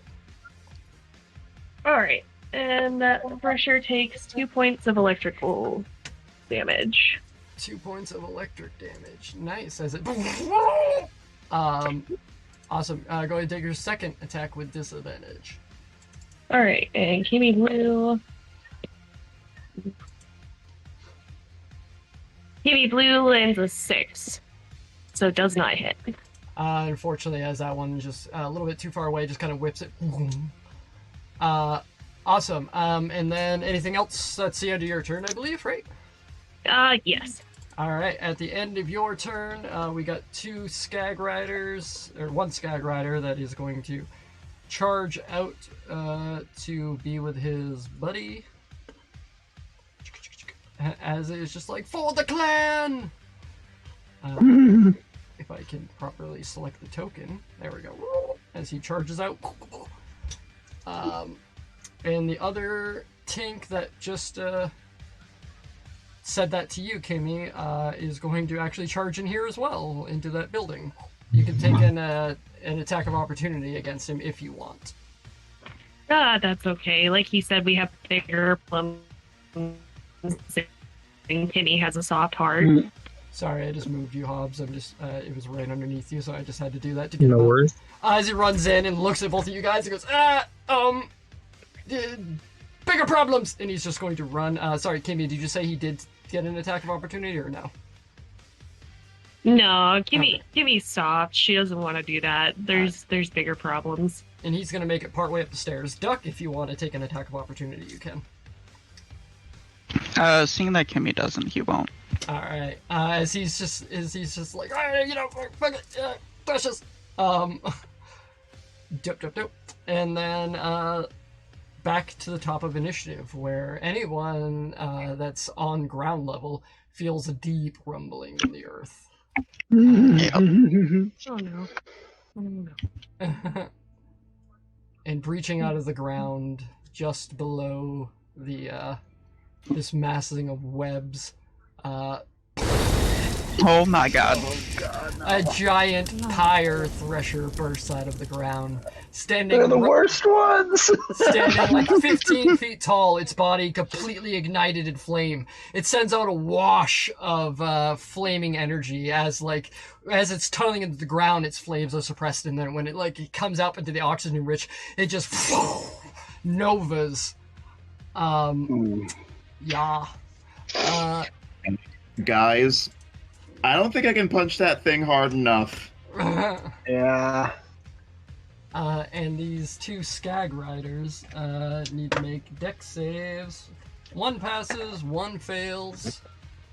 And I'm getting the stats up. Come on, load faster, you piece of junk. There we go. Pyre, where are you, Pyre? You are Pyre. Okay. So this 1 Skag Rider is going to take what seems to be a bunch of damage as it's engulfed in flames.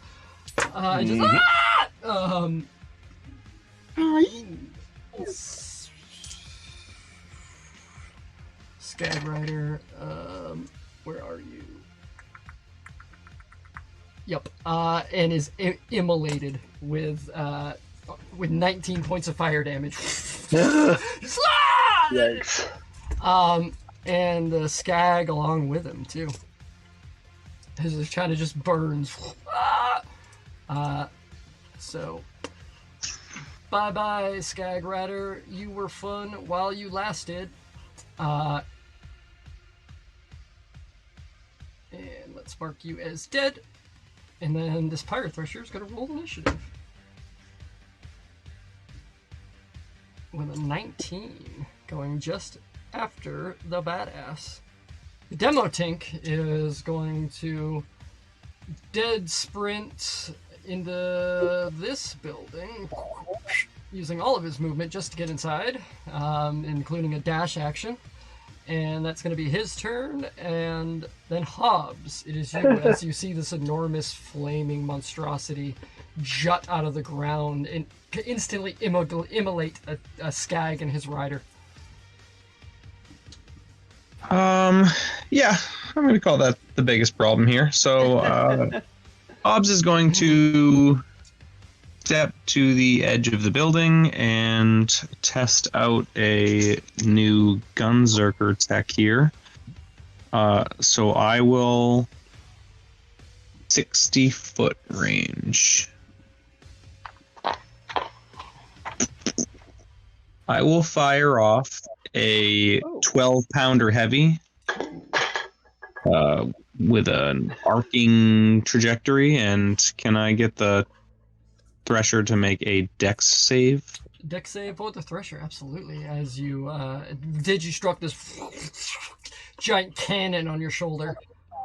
And dex save for my guy.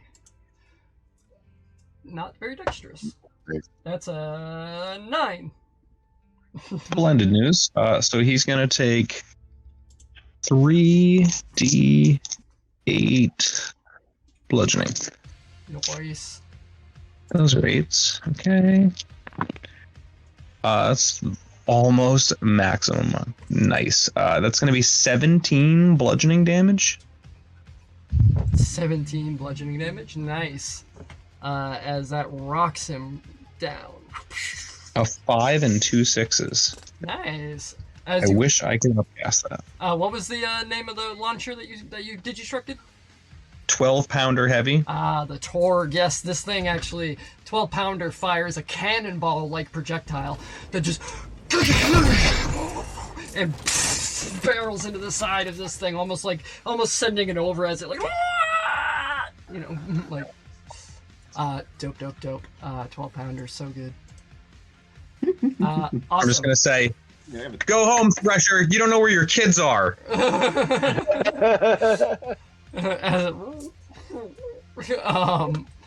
Dope.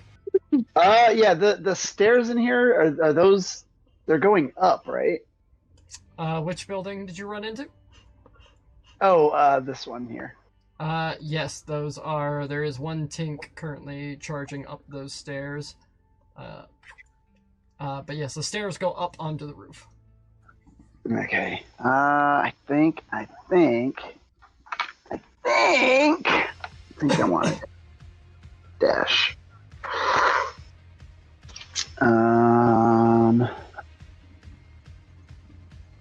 Or actually, wait. Let me go back to where I was. 5, 10, 15, 20, 25, 35. Oh, wait a minute. I think I might be able to do it from here. Yeah, okay. Just so I can get to do something. I'm going to use my Ice Spiker artifact. Nice. I'm gonna pull that out and chuck a chunk of ice at this thing. And fail spectacularly.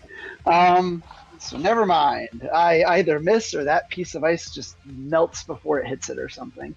Yeah. You see it kind of. It wasn't the casting. The activation of it wasn't as precise, and it does kind of just like turn into mist right before it impacts. Unless a 9 hits it, but I doubt it. I highly doubt it. Unfortunately, not. All right, so that's it. I put the nebula away. Yeah, I put the nebula away. Okay. And then that's it. All right. At the end of Fidget's turn, let's see, this badass is gonna go. And for the sake of it, and just because I'm not going to show off, I'm not going to show off this map because it is pretty fucking cool. We're going to go inside this building. Nice. Yeah, I thought so. Cool. You know what? It's going to run over here to the window and take a shot at this thing as he, like, for the first time, pulls out his bandit assault rifle. And is going to hit 5. Unfortunately, he is wielding a fire gun. Even I didn't think of that. I think I would have. Yeah, he's gonna take no damage as all the damage is reduced. So he no longer has a D10 resistance to fire damage. He now has a he now has a D10, no longer a D12 resistance. As he reduces all that damage to 0, as it just dope. And then the badass Pyre Thresher is gonna go. And the badass Pile Thresher has a movement speed of 50 feet. So that's fun. And the badass is, move this down so we can all see. And then the badass Pyre is going to burrow into the ground, burrow through the ground, come back up, setting off his fire nova one more time. Kimmy, I need both your clones to make a dexterity saving throw. You got it. One of them does a 16. And the other one actually does a nat 20. Yes, it is. Alright, 16 and a nat 20. Both those pass. Yes. So they're only going to take half of...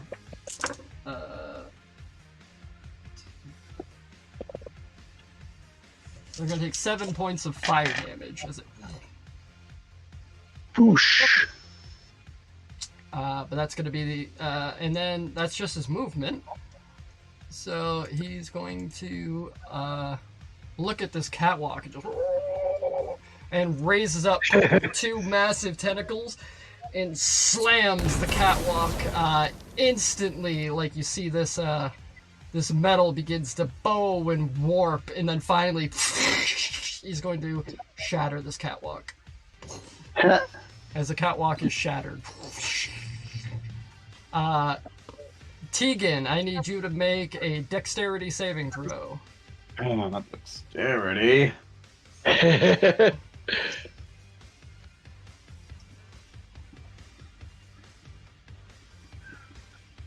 Oof. That's a 10. A 10, as all of a sudden, like, this thing shakes and collapses and gives way. You are going to roll down this, catching yourself 10 feet down. Oh no! As you are standing right next, right next as the pirate kind of turns and and then the only other question is this a bonus? No, it is not a bonus action. That is good. It's a very good thing. Awesome. That is the end of the badass pirate thresher as he just walks over, creates a nova after burrowing to the ground and slams it, smashes this catwalk in half. After that, it is Tegan. That is your turn as you pick yourself up. I'm gonna get the fuck out of there. You can jump off the collapsed railing and try to make your way somewhere, or you can make an athletics check to get back, climb back up this 15-foot catwalk that that is now like collapsed and like hanging down. Is the door to the inside blocked off? It is 50 feet up, so you could still get in there. It like sits at like an angle, so you could like you could still get to the door. This thing is like still attached to the roof tenuously. Could I like just kind of jump over to the ground and just kind of make my way inside? You certainly can, but you will suffer an attack of opportunity if you leave the threatened space of this thresher. So it's up to you if you want to risk getting the opportunity attack. I have been rolling really low. I think what I'm going to do is, what was the other option? Just to make my way up, or? But either way, if you're moving away from him, he's gonna attack you. So, unless you use your action to take the dodge action, or not the dodge, the disengage action, because then it won't provoke attacks of opportunity, but it would be your action to do that. Well, I'm not gonna attack it. That's for. All right. If you want to disengage, then you can feel free to move however you would like without suffering an attack of opportunity. Okie dokes. I'm gonna do that. All right. I'm getting the fuck out of here. Yeah. So I think what I'm gonna do is I'm just gonna like hop over, try to use that dead twink there, to cushion my fall, just book it inside, like. All right, you are inside, and you see everyone kind of clustered there together, except Hobbs, who is on top. I'm gonna remove your blue dot so you know you are no longer 15 feet in the air up high. You are now inside the building. And I think, like, for the first time, like, for one of the very first time, like, you know, Tegan is actually having very strong feelings of fear. Oh shit! Oh shit! Oh shit! Like, she has never seen anything like this before. Like, again, this thing stands 15 feet in the air, and it's got these tentacles that just kind of blazing. she has never run away from a fight. Yeah, it's silently in the back of your mind. You hear like gutturals, like, like. Her heart is pounding. She is sweating. Like. Fantastic. After you, that Tink is dead. That Tink is dead. Duck, that is you. I don't really know what to do here. You could possibly get an attack with disadvantage looking out the... Actually, no, if you go... I almost pointed at the screen like you could see what the fuck I was doing. If you go right to this window, you could make an attack from down here, or you can go up to the roof.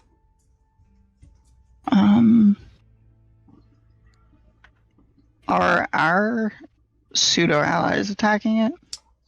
They are trying their best to. Right now, they're much like you, using what movement they have to scurry inside. But all of them are inside now, so presumably they will be attempting to attack this thing. Okay. If I think they're gonna try to attack it, then I'll go to the window. Okay. And use...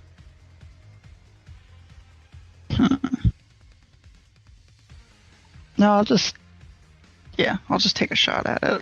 Alright. First I'm gonna use the puck from the AX-88 and try to mark it. Yeah, bonus action, firing the tracker puck. Yeah, I miss. What'd you roll? This is a big boy. It was a 6. Yeah, no, sorry. And then a 19 to hit it. 19 does hit. Okay. For 8 points of explosive damage. 8 points of explosive damage. Nice. And that's all I will do. Alright, that's Duck's turn. At the end of Duck, we have this Tink here who is going to make his way just barely up to the roof. So we're going to go ahead and mark him with a blue dot, so he's up here. And he's going to fire at this big boy here. That does hit. 7 points of shock damage to this thing. As it's just peppered with guns. Right? Dope.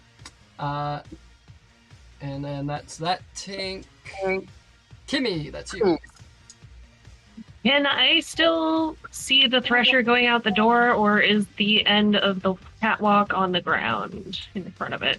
I would say that it would probably be with just because it's so big. You can see like the back of its body, so you would be firing with like I would call that half cover. So it would add a little bit to his AC to try to just hit what piece you can see out of him.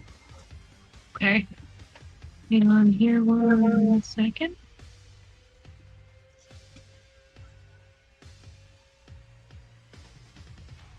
Okay, I'll take those odds. I'm going to go to the door here. Be like, oh, excuse me, Tegan. Sorry, pardon me. And I'm going to fire a Thunderbird. Actually, you were right. I'll move you back down here because the door is right in front of you. Oh, my bad. No, it's okay. I'm going to fire a Thunderbird heavy at it. And it needs to make a wisdom saving throw. Hobbs and Tegan, as you're standing right next to Kimmy, as she like cracks the door open, and this electromag cannon digistructs and drops under her shoulder. A natural 1. Oh, well, I guess it's gonna take... Oh, Jesus Christ. Okay. Hang on. I'm gonna fire that at the 3rd level. Okay. As a reference, you do generally need to call that out before you make the attack. Oh, sorry. Otherwise, you could be like, "Oh, I hit higher level spell." You know what I mean? Like. Oh yeah, that's true. That's true. Sorry. Never mind. It's okay. Never mind. In this Disregard case, it. In this case, I'll allow you to do it. Just a learning tool. Okay. All right. Here we go. So that's 8 plus 7 for 15 points of cognitive damage. Ooh, very nice. Very nice. As like you like this thing has like a weird coil in the front, and it kind of like glows with this purple energy, and then like sends out this wave of electromagnetic energy, and you see this creature like starts like freaking out, turns all of his attention to the building on his right. Awesome. What else you got for me, Kimmy? And then my clones are going to fire upon it as well. All right, go ahead and make their distraction. Okay. The first one made a 19. That hits. And the second one did an 18. That also hits. All right. So the first one's damage is going to be 4 points of electrical shock damage. Second one is going to do 6 points of shock damage. Dope. As this thing is just being, peppered with, bullets and plasma bolts and electromagnets. Yeah, awesome. At the end of Kimmy's turn, we have one standing Skag Rider who's going to be like, oh, Jesus Christ, and he's going to charge over to here, throw his hand axe. That's one of the Thresher babies. What? Oh, is it? That's one of the Thresher babies. Oops. Hi, Thresher. Come back here. Or actually, we'll just do this so I know exactly what this. Okay. This guy is going to charge up here and throw his hand axe. Miss. And then this baby Thresher. Or actually, one of those Threshers should have. No, it was after Kimmy. So both these Thresher. So this baby Thresher is going to whip tentacle spikes off the tips of his tentacles, these detachable spikes that hurtle through the air at the Skag Rider. Miss. Man, my dice today are killing me. I'm like rolling back like I did in Faerith. This one pops up and is going to breach the surface of the ground and then kind of slither over his way to the door here where those other people went in and start like thrashing at the door. And it's gonna deal the door 2 points of bludgeoning damage, which just dents the door in as it's like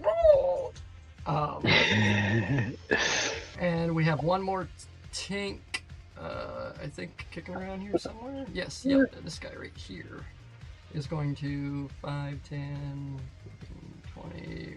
Yes. Alright, he's going to make his way up to the 2nd floor with a full dash. Second floor. And I'll show that one off later. But for now, he's up in the air with a blue dot. And then back up to the start of initiative. The demo tink is... Where's my demo tink? You're also down here. This thing's thrashing at the door. He's just going to take a few steps back, and he's going to throw a grenade at the door. That'll do nicely. And wow, big rolls. Finally. He's gonna deal 12 points to damage to the door and send it flying off its hinges, slamming into this baby tadpole Thresher. And he's gonna deal it 8 points of bludgeoning damage to the door as it just kind of rocks off it. He's yeah, and then this other Thresher is going to burrow underground, get a running start, and pop back up over here. And is... Or did I? No, I already did that guy, didn't Yeah, he whipped tentacle spikes at the Skyrider. Never mind, I'm already done with him. Okay. Yeah, the demo tank just went. So I lost my place in initiative. I went back to the top. Hobbs, you're up. As you're on the roof. I'm not sure Hobbs has a better plan of action than the one I used last time here. So I'm going to, I think, fire another 12-pounder heavy. Yeah, that's what I'm going to do. If I could get the giant flaming tremors worm to make another deck save, please. Yes, you can. And what die am I going to use this time? I'm going to use the big die, because it's a big thresher. Big die, small number. Yes, that is a 9. So go ahead. 9s in a row. So that will be...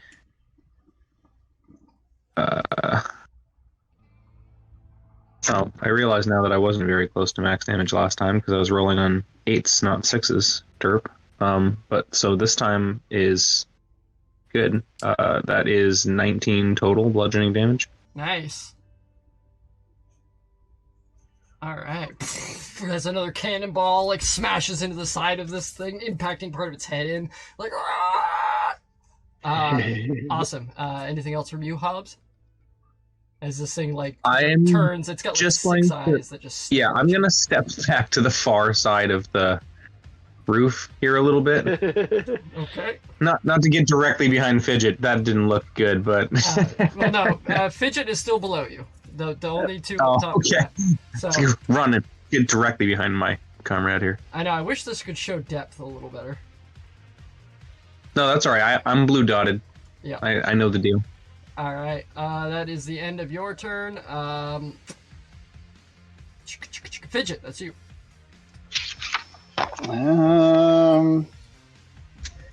That's 5, 15, 20. Nuts. Dang. With 25, I have such little. With 25 feet I of have such movement, you little can make it legs. to the roof. Yeah, I was like, I have such little legs, and my weapons have such short ranges. Yeah, because like 25 feet would put me even with this guy. Would I be able to just like pop here if I wanted? Yeah, I'll allow that. All right, I just like diagonally shuffle by him. All right. Let's go ahead and put a blue dot on you. Despite your short stature, you take your stairs 2 at a time. Yep.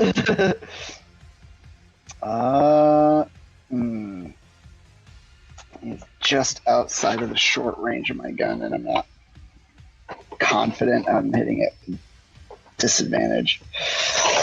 I'm still gonna pull out my Terminator on the way up, but not fire it because I don't want disadvantage. So I'll just fire off my ice spiker again. Alright. Oh, there we go. Big number. 21 to hit. That hits. There we go. That's what I like. Oh, not even 23 to hit. I was looking at the wrong one. I need a D8 here. Let's take this one. Pew! 3 points of cryo damage, and it is slowed for 10 feet for 1 round. Nice. Alright, 3 points of cryo. Dope. Anything else for you, Fidget? That'll do it. Alright. At the end of your turn, it is now the Thresher's turn as he turns his attention to the building, burrows into the ground, emerging right next to the building. Kimmy, I need 2 more saving throws. As you see the Nova erupts and the windows at the base of this building shatter in from the heat. 2 saving throws, please, from your Digiclones. Alright, first one's a 10. And the second one's a 13. Let me double check on that. Both of those fail. All right. So they are going to withstand some damage here. Let's see. 1, 2, 3, and where's my number 4? 4, 4, 4. Did I drop it? I dropped it? Are you kidding me? Stupid. All right, big one. There we go. Ooh. 15. 19 points of fire damage to both of them. Oh yeah, they're gone. Worthy distractions, but unfortunately not enough. Let me go ahead and move these guys over here so I can properly delete them without deleting the Thresher too. There we go. Alright, and then this Thresher with his action is going to raise up his tentacles and slam the side of the building. Oh boy.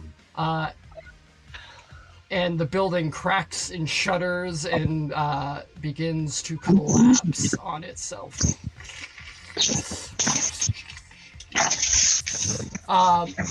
Kimmy, Tegan, Duck, Fidget, Hobbs, everybody, make dexterity saving throws. 17. 19. Yep. 6. 3. All right, Fidget, you slide down now into the rubble as you're brought in closer. Hobbs also slides down. Kimmy and Tegan, you manage to just narrowly avoid getting trapped by this collapsing rubble. But Duck, unfortunately, a piece of rock falls and lands on your leg and you let out a scream, but you are restrained by this rubble. Cool. Do I take any damage? Yeah. Not a significant amount, but you are going to take 5 points of bludgeoning damage. Okay.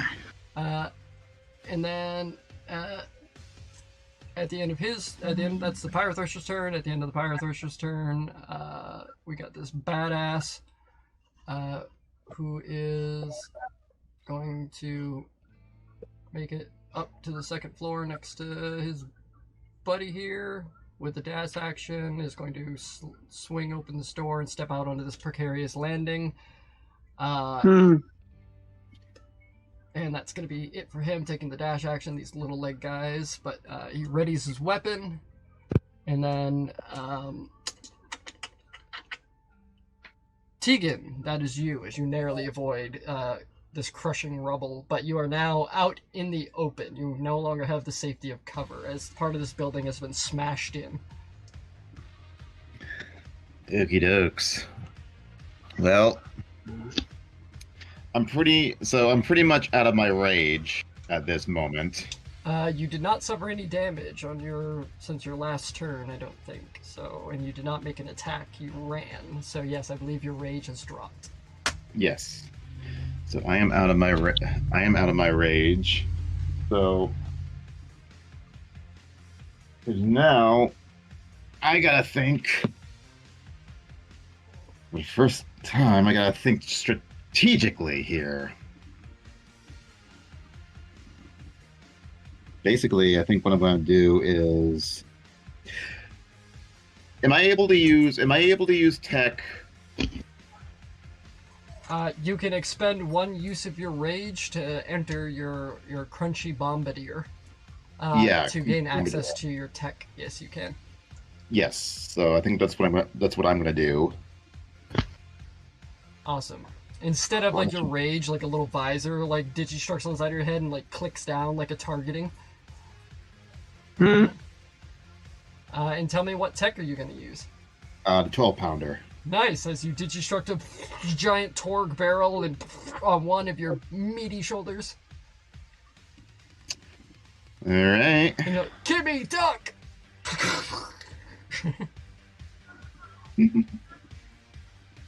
But I think it has to. Dex save, yes. Yeah, dex save. Nope, that's a natural 2.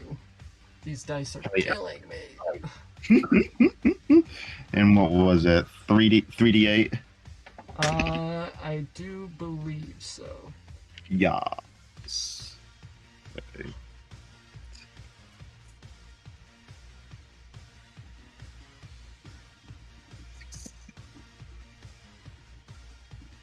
9 points of damage. 9 bludgeoning. 9 bludgeoning. Very nice. All right. As this thing shakes another cannonball, it's starting to like bleed, like napalm, like blood is spilling out onto the ground, setting fire to this burning rubble and wreckage. Awesome. Anything else? That's your bonus action to activate your Crunchy Bombardier and an action to fire. So, are you moving or are you staying put? I think I'm just going to move back a little bit. All right. Kind of sidestep around now, Duck and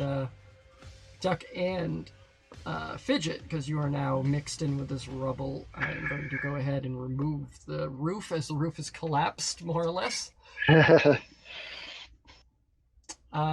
Awesome. And then at the end of Tegan's turn, those skags are.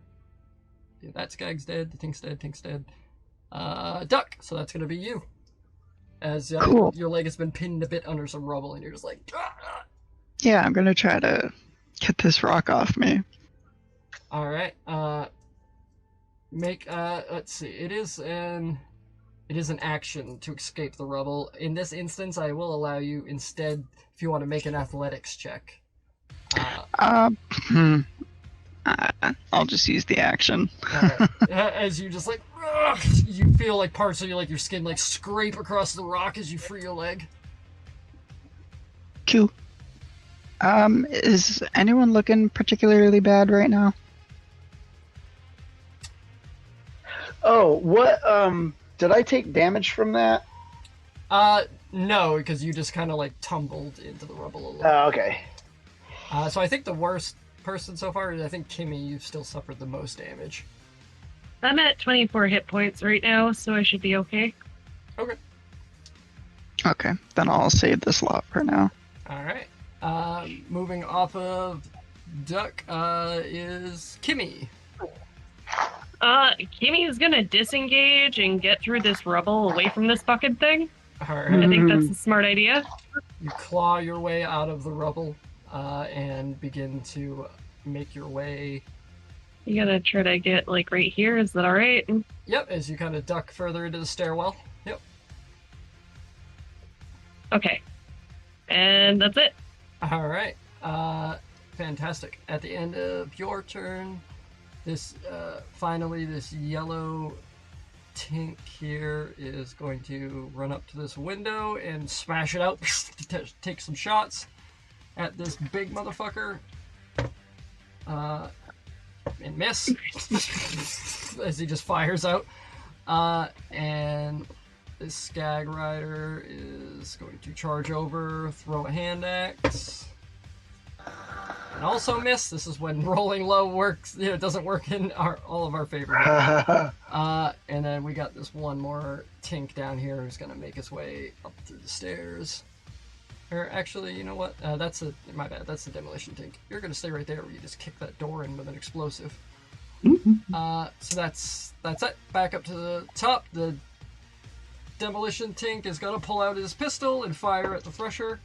Ooh, nat 20. That's a hit. Ooh. And that's gonna be enough as he slays this little baby Thresher. Is it? It kind of slinks back into the hole in the ground. All right. That's the so back up to Hobbs. Hobbs is going to pull out his pistol, take a shot, and miss because I can't seem to roll at all. As he tries to pick himself up and slips back on some rubble and fires into the air. And then Fidget, that's you now. Oh, wait a minute. Yeah, Fidget, then Thresher. Is it? That it's huge, not large, right? It is huge, yes. Yeah. I'm going to. I know. I pull out a little device. Well, it Digistructs in my hand. And I slap. Hobbs is him, right? That is Hobbs, yes. So he's all right. I quickly just punch a thing on my wrist computer, a little device Digistructs in my hand. I slap it on the back of Hobbs' shoulder, and he turns invisible. It's like cloaking device him. Nice. And then can I reach this bridge? Or am I like, have I slid down where I can't reach it? Yeah, unfortunately you've slid down. This bridge is more like is pretty much collapsed now onto like ground level. Am I able to climb back up it or no?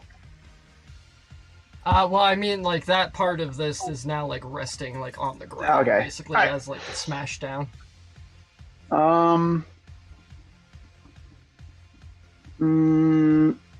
Can I move into this area, or am I closed off from it? Nope, you can scoot in with your small stature. Okay. All right. Cool. All right. So I slap the cloaking device on Hobbs. I use a bonus action to disengage, and then I come over here next to Kimmy. Nice. As you kind of jump onto what's left of these like cracked and like, crumbling stairs.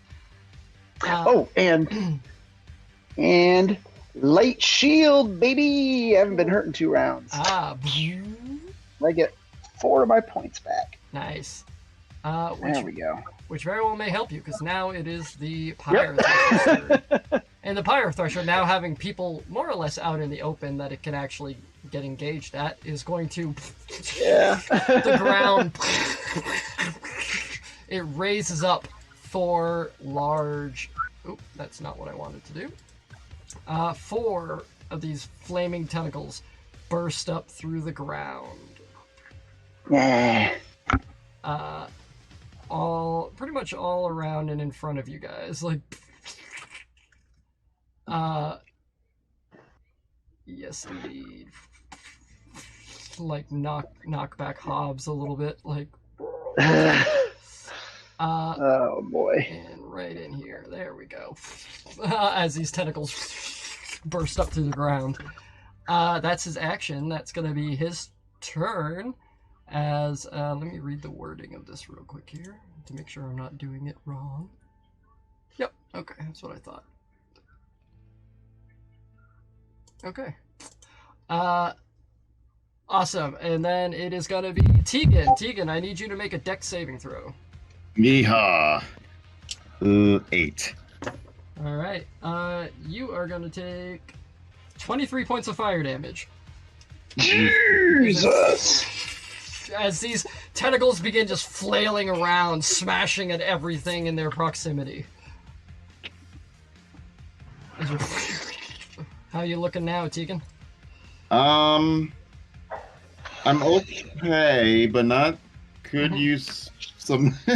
Yeah. Awesome. All right, Tegan, it is your turn. All right. Well. Oh, I forgot. I actually think about what you're gonna do, because I'm gonna. I forgot the badass.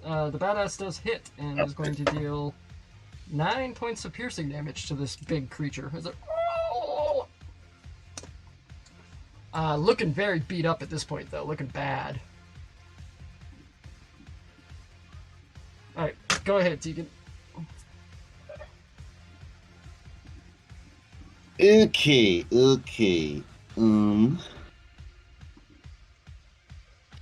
Well, I'm gonna get out my 12-pounder one more time.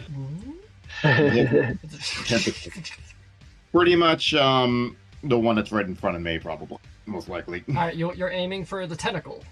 Yeah. All right, awesome. Go ahead and take a shot. Take a shot.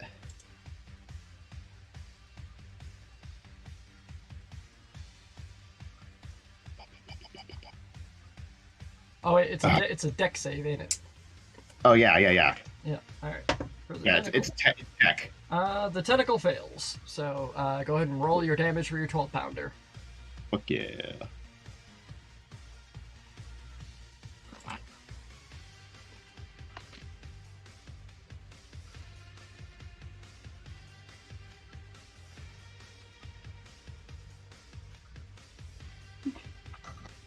$17. 17, nice. You actually split this tentacle, and it's like falls to the ground. One tentacle is going away, as it, like, what's left of it kind of slinks back into the ground. Was it that one, or were you aiming to the one next to you and Duck? That was that one. Okay. Alright, awesome. And then, anything else from you that's your action?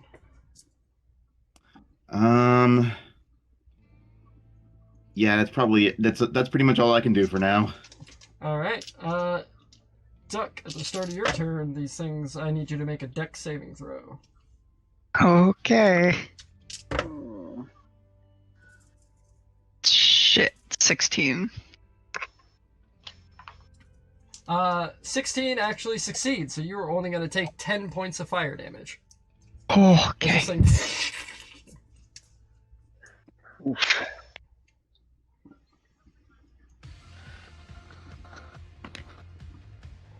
Alright, so Duck, it is your turn.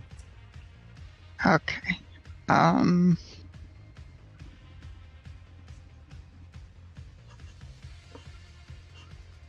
gonna use Irradiated Light Speed again, but at 2nd level.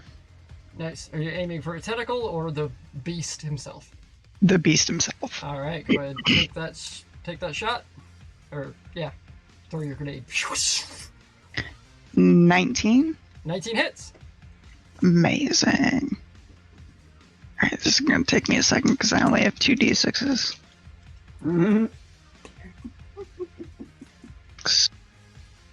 Oh, baby.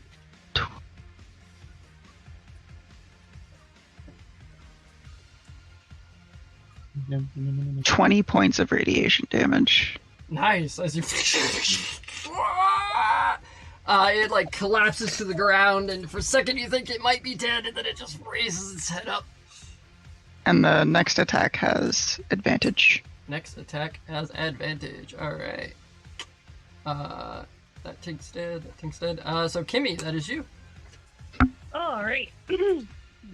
I am going to use my Hedgehog Heavy. As you... Did you struck this onto your shoulder? Which, the Hedgehog requires a... 1 second. Dex saving throw. Okay. That is a natural 7. Not gonna do it. Are you aiming for a tentacle or for the big thing?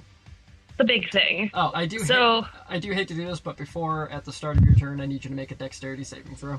Oh, yeah. Sorry. Yeah. I can do that. 18 plus 2, so dirty 20. Alright. So you are only going to take 10 points of fire damage as it... Okay. As these tentacles flail around with like a 15-foot perimeter. So in addition to being knocked back 10 feet and knocked prone, it's going to take 1d6 of explosive damage. Which is 3 points of explosive damage. Not much, but it's enough. Nice. For me, anyway. As it, like, smashes in and this thing, like... Cool, that thing is knocked back, takes that damage. Oh, it's looking so bloody rough. Anything else from you? I think Kimmy's gonna jump back to, like, up here. Is that okay? Yeah, give me a quick athletics to make it up this, like, kind of crumbly staircase. Alright. That's a 9. Alright, you don't, you, like, struggle, but get a little hung up, like, trying to, like, get up on this thing. We're just gonna, probably gonna have to move you back on that, unfortunately. Unless, you can, you'll expend half your movement to, like, shamble up, but it's okay. That's fine. Alright.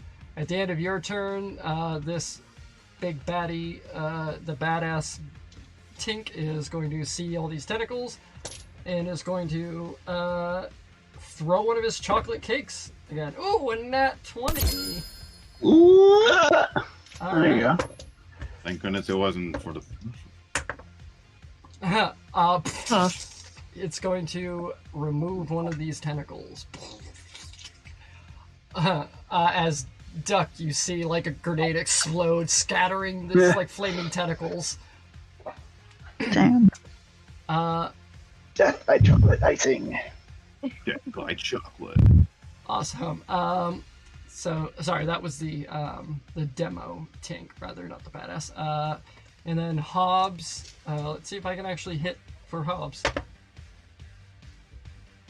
That will hit. So Hobbs is going to Advantage. with advantage. Yeah, let's see if he crits. Does not crit, but that's okay. But still hits and is going to deal 8 points of piercing damage as he fires off with his martial at this tentacle right beside of him. Not enough to bring it all the way down, but that's his turn. Fidget, that's you. Oh, would the advantage apply for the tentacles or just the beast? Oh, that would just apply for the beast, wouldn't it? Because that's who you hit. Oh, okay. So, yeah. But he was invisible before he shot, so that would have given him advantage anyway. Okay. Okay. Fair. So Alright. yeah, so it works out. So the beast still has advantage on him until it gets back to Duck's turn. Yeah. Okay. This Pyro Thresher. Alright, so Fidget, that's you. Am I within the reach of the tentacles, or am I outside of it? Ooh, good question. Thanks for keeping me honest here. Let's see. You're just in the range of these things, so make me a dex saving throw. Ooh. Hey, 16. 16, nice.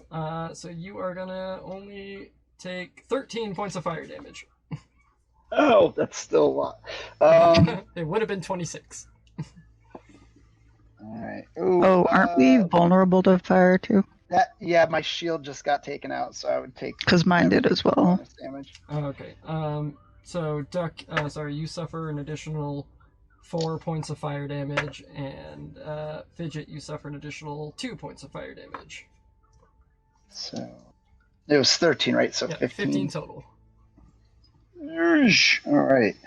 How you looking? So my shield gets bursted and half my hit points. All right. Yes. So that advantage biscuit is still sitting on that guy, right? It is, yes indeed. Perfect. I'm going to charge up my Terminator and fire 3 electric smasheroonies. Well, it's not a nat 20, but I'm not gonna frown at a natty 18 either. So that is a 22 to hit. 22 hits, absolutely. Nice. 4, 7, 8, 9, 10, 11 electric damage. 11, nice. As this thing like rears up its tentacles and is getting ready to like move in on you guys, you know he's gonna trigger another Nova that'll catch everybody in this place with a ridiculous amount of damage. It rears back, begins its dive, and connects. Three arcing plasma bolts slam into its head, and it skids to a stop, collapsing onto the rubble right in front of you guys as it burns and smolders. This big motherfucker has died. Oh god. Yeah, even on a successful save, I do not think I would have been able to. I would have went down from that Nova. Well, I have 9 hit points left. Uh-huh. Yeah, I have 8. Saving, yes. This big guy eats it. You have slain the monster. Yeah. Yay! These tentacles disappear as this thing, its head is like the size of a small car as it slams down in front of you, and you're all just like, ah! As like you could feel like the heat lapping off your face. This is gonna be so bad for my skin. Yeah. Yes. All right, and then up after Fidget is the badass tank, who's going to hurl a grenade and take out this last little baby thresher. And we are now officially out of combat. Jimmy's gonna jab Fidget with a rejuvenator. Sorry, kiddo, just being a good parent. We're proud of you, though. You did so good. After this you see the badass Tink kind of saunters over to you guys, stepping over the rubble of one of his main buildings.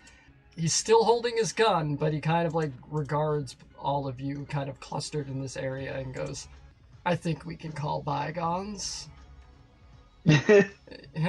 Like, you took out a couple of my guys, but you managed to help us save what's left of our town. I think that owes you something. What do you guys say? See? We're not total bad guys.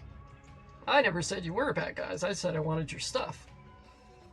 You can't have our stuff. Our stuff is ours. Yeah. I can respect that now.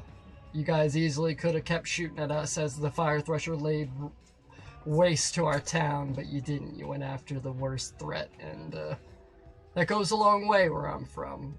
So he kind of like holsters his gun. He's like, so, ceasefire? I think you got yourself a deal. Alright. You see all the other Tinks, well, the few that are left in this kind of come out, and like a lot of them are like bruised and bleeding from not only the Thresher, but you guys too. And the badass, like kind of like limps over, having had more than half his hit points reduced, and is kind of bleeding out a little, and comes up to you and goes, so, what are you interested in Vlad about? Well, it's kind of a funny story. There's somebody looking for him to see what's up with some production stuff. That Eridium Salt. Yeah, I know. One of our key exports, thanks to him, we mainly deal in minerals and gems, but he likes that Eridium stuff, and we don't complain because it's a lot of money. But yeah, I tell you what, as a thank you for this, for not continuing to try to kill us and us not trying to kill you after all, licking our wounds, come with me. And he walks you guys over. I'll take it back to the map real quick here, because in the upper right corner of this map is this little hut up over here, and that is where Vlad resides. So he shows you guys to Vlad's station, and as you walk in, you immediately see that there are lots of like mining equipment. There are maps scattered everywhere. There's a lot of books, especially involving the substance of iridium, and like some like research logs jotting down. But as you guys move into this place, everyone just for the last roll of the night, let's get investigation checks. If any investigation, if anyone's like digging into any of this research, or perception if you're just kind of looking over the room. I rolled a 2 for a total of 4. You see he has like a Vault Heroes action figure on the mantle of the fireplace. Oh, wow, he's in the Vault Heroes. Cool. I rolled perception at 12. 12, okay. Yeah, on a 12, I mean, you see like a lot of like maps and like papers scattered on like the central table. Who else is rolling? What do we got for Duck and Fidget? Got an 8 perception. You also spy the vault figurine. It's a vault figurine of Roland, who was integral in trying to not only defeat the Commandant Steele when the Great Vault was originally opened on this planet, but also had a hand to do with taking down Handsome Jack, who viciously reigned over Hyperion. And had an awesome turret. Yeah. I got a dirty 20 on investigation. Nice.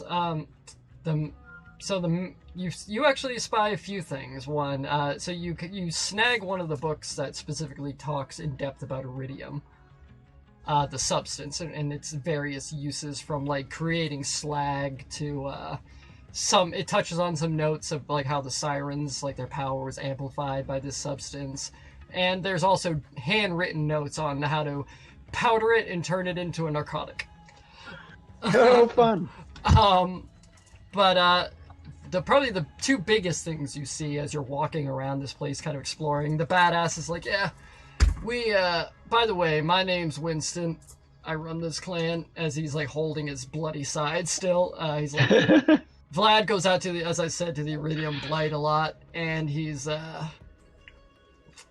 gone a few weeks. And that's when... Maybe he's just gonna use a rejuvenator on him because she feels bad. Oh. There you go. You're remarkable. Like, thank you. As he like kind of like, okay. The rejuvenator earlier you jabbed me with, what's that do? It's 1d8 plus Kimmy's charisma modifier, I believe. Yes. So you got back 8 points of health. Nice. And he got back 7 points of health. Nice. So as he's talking, Fidget, that's when you spy there's a large map, a map detailing the Eridium Blight. And with a dirty 20, you see that there are several locations that are like circled and there's like X's like through them, and some more that are like circled but have no X's, like different. What you can tell with that investigation is like these are like parts that he's mined in trying to get the next Eridium Hall.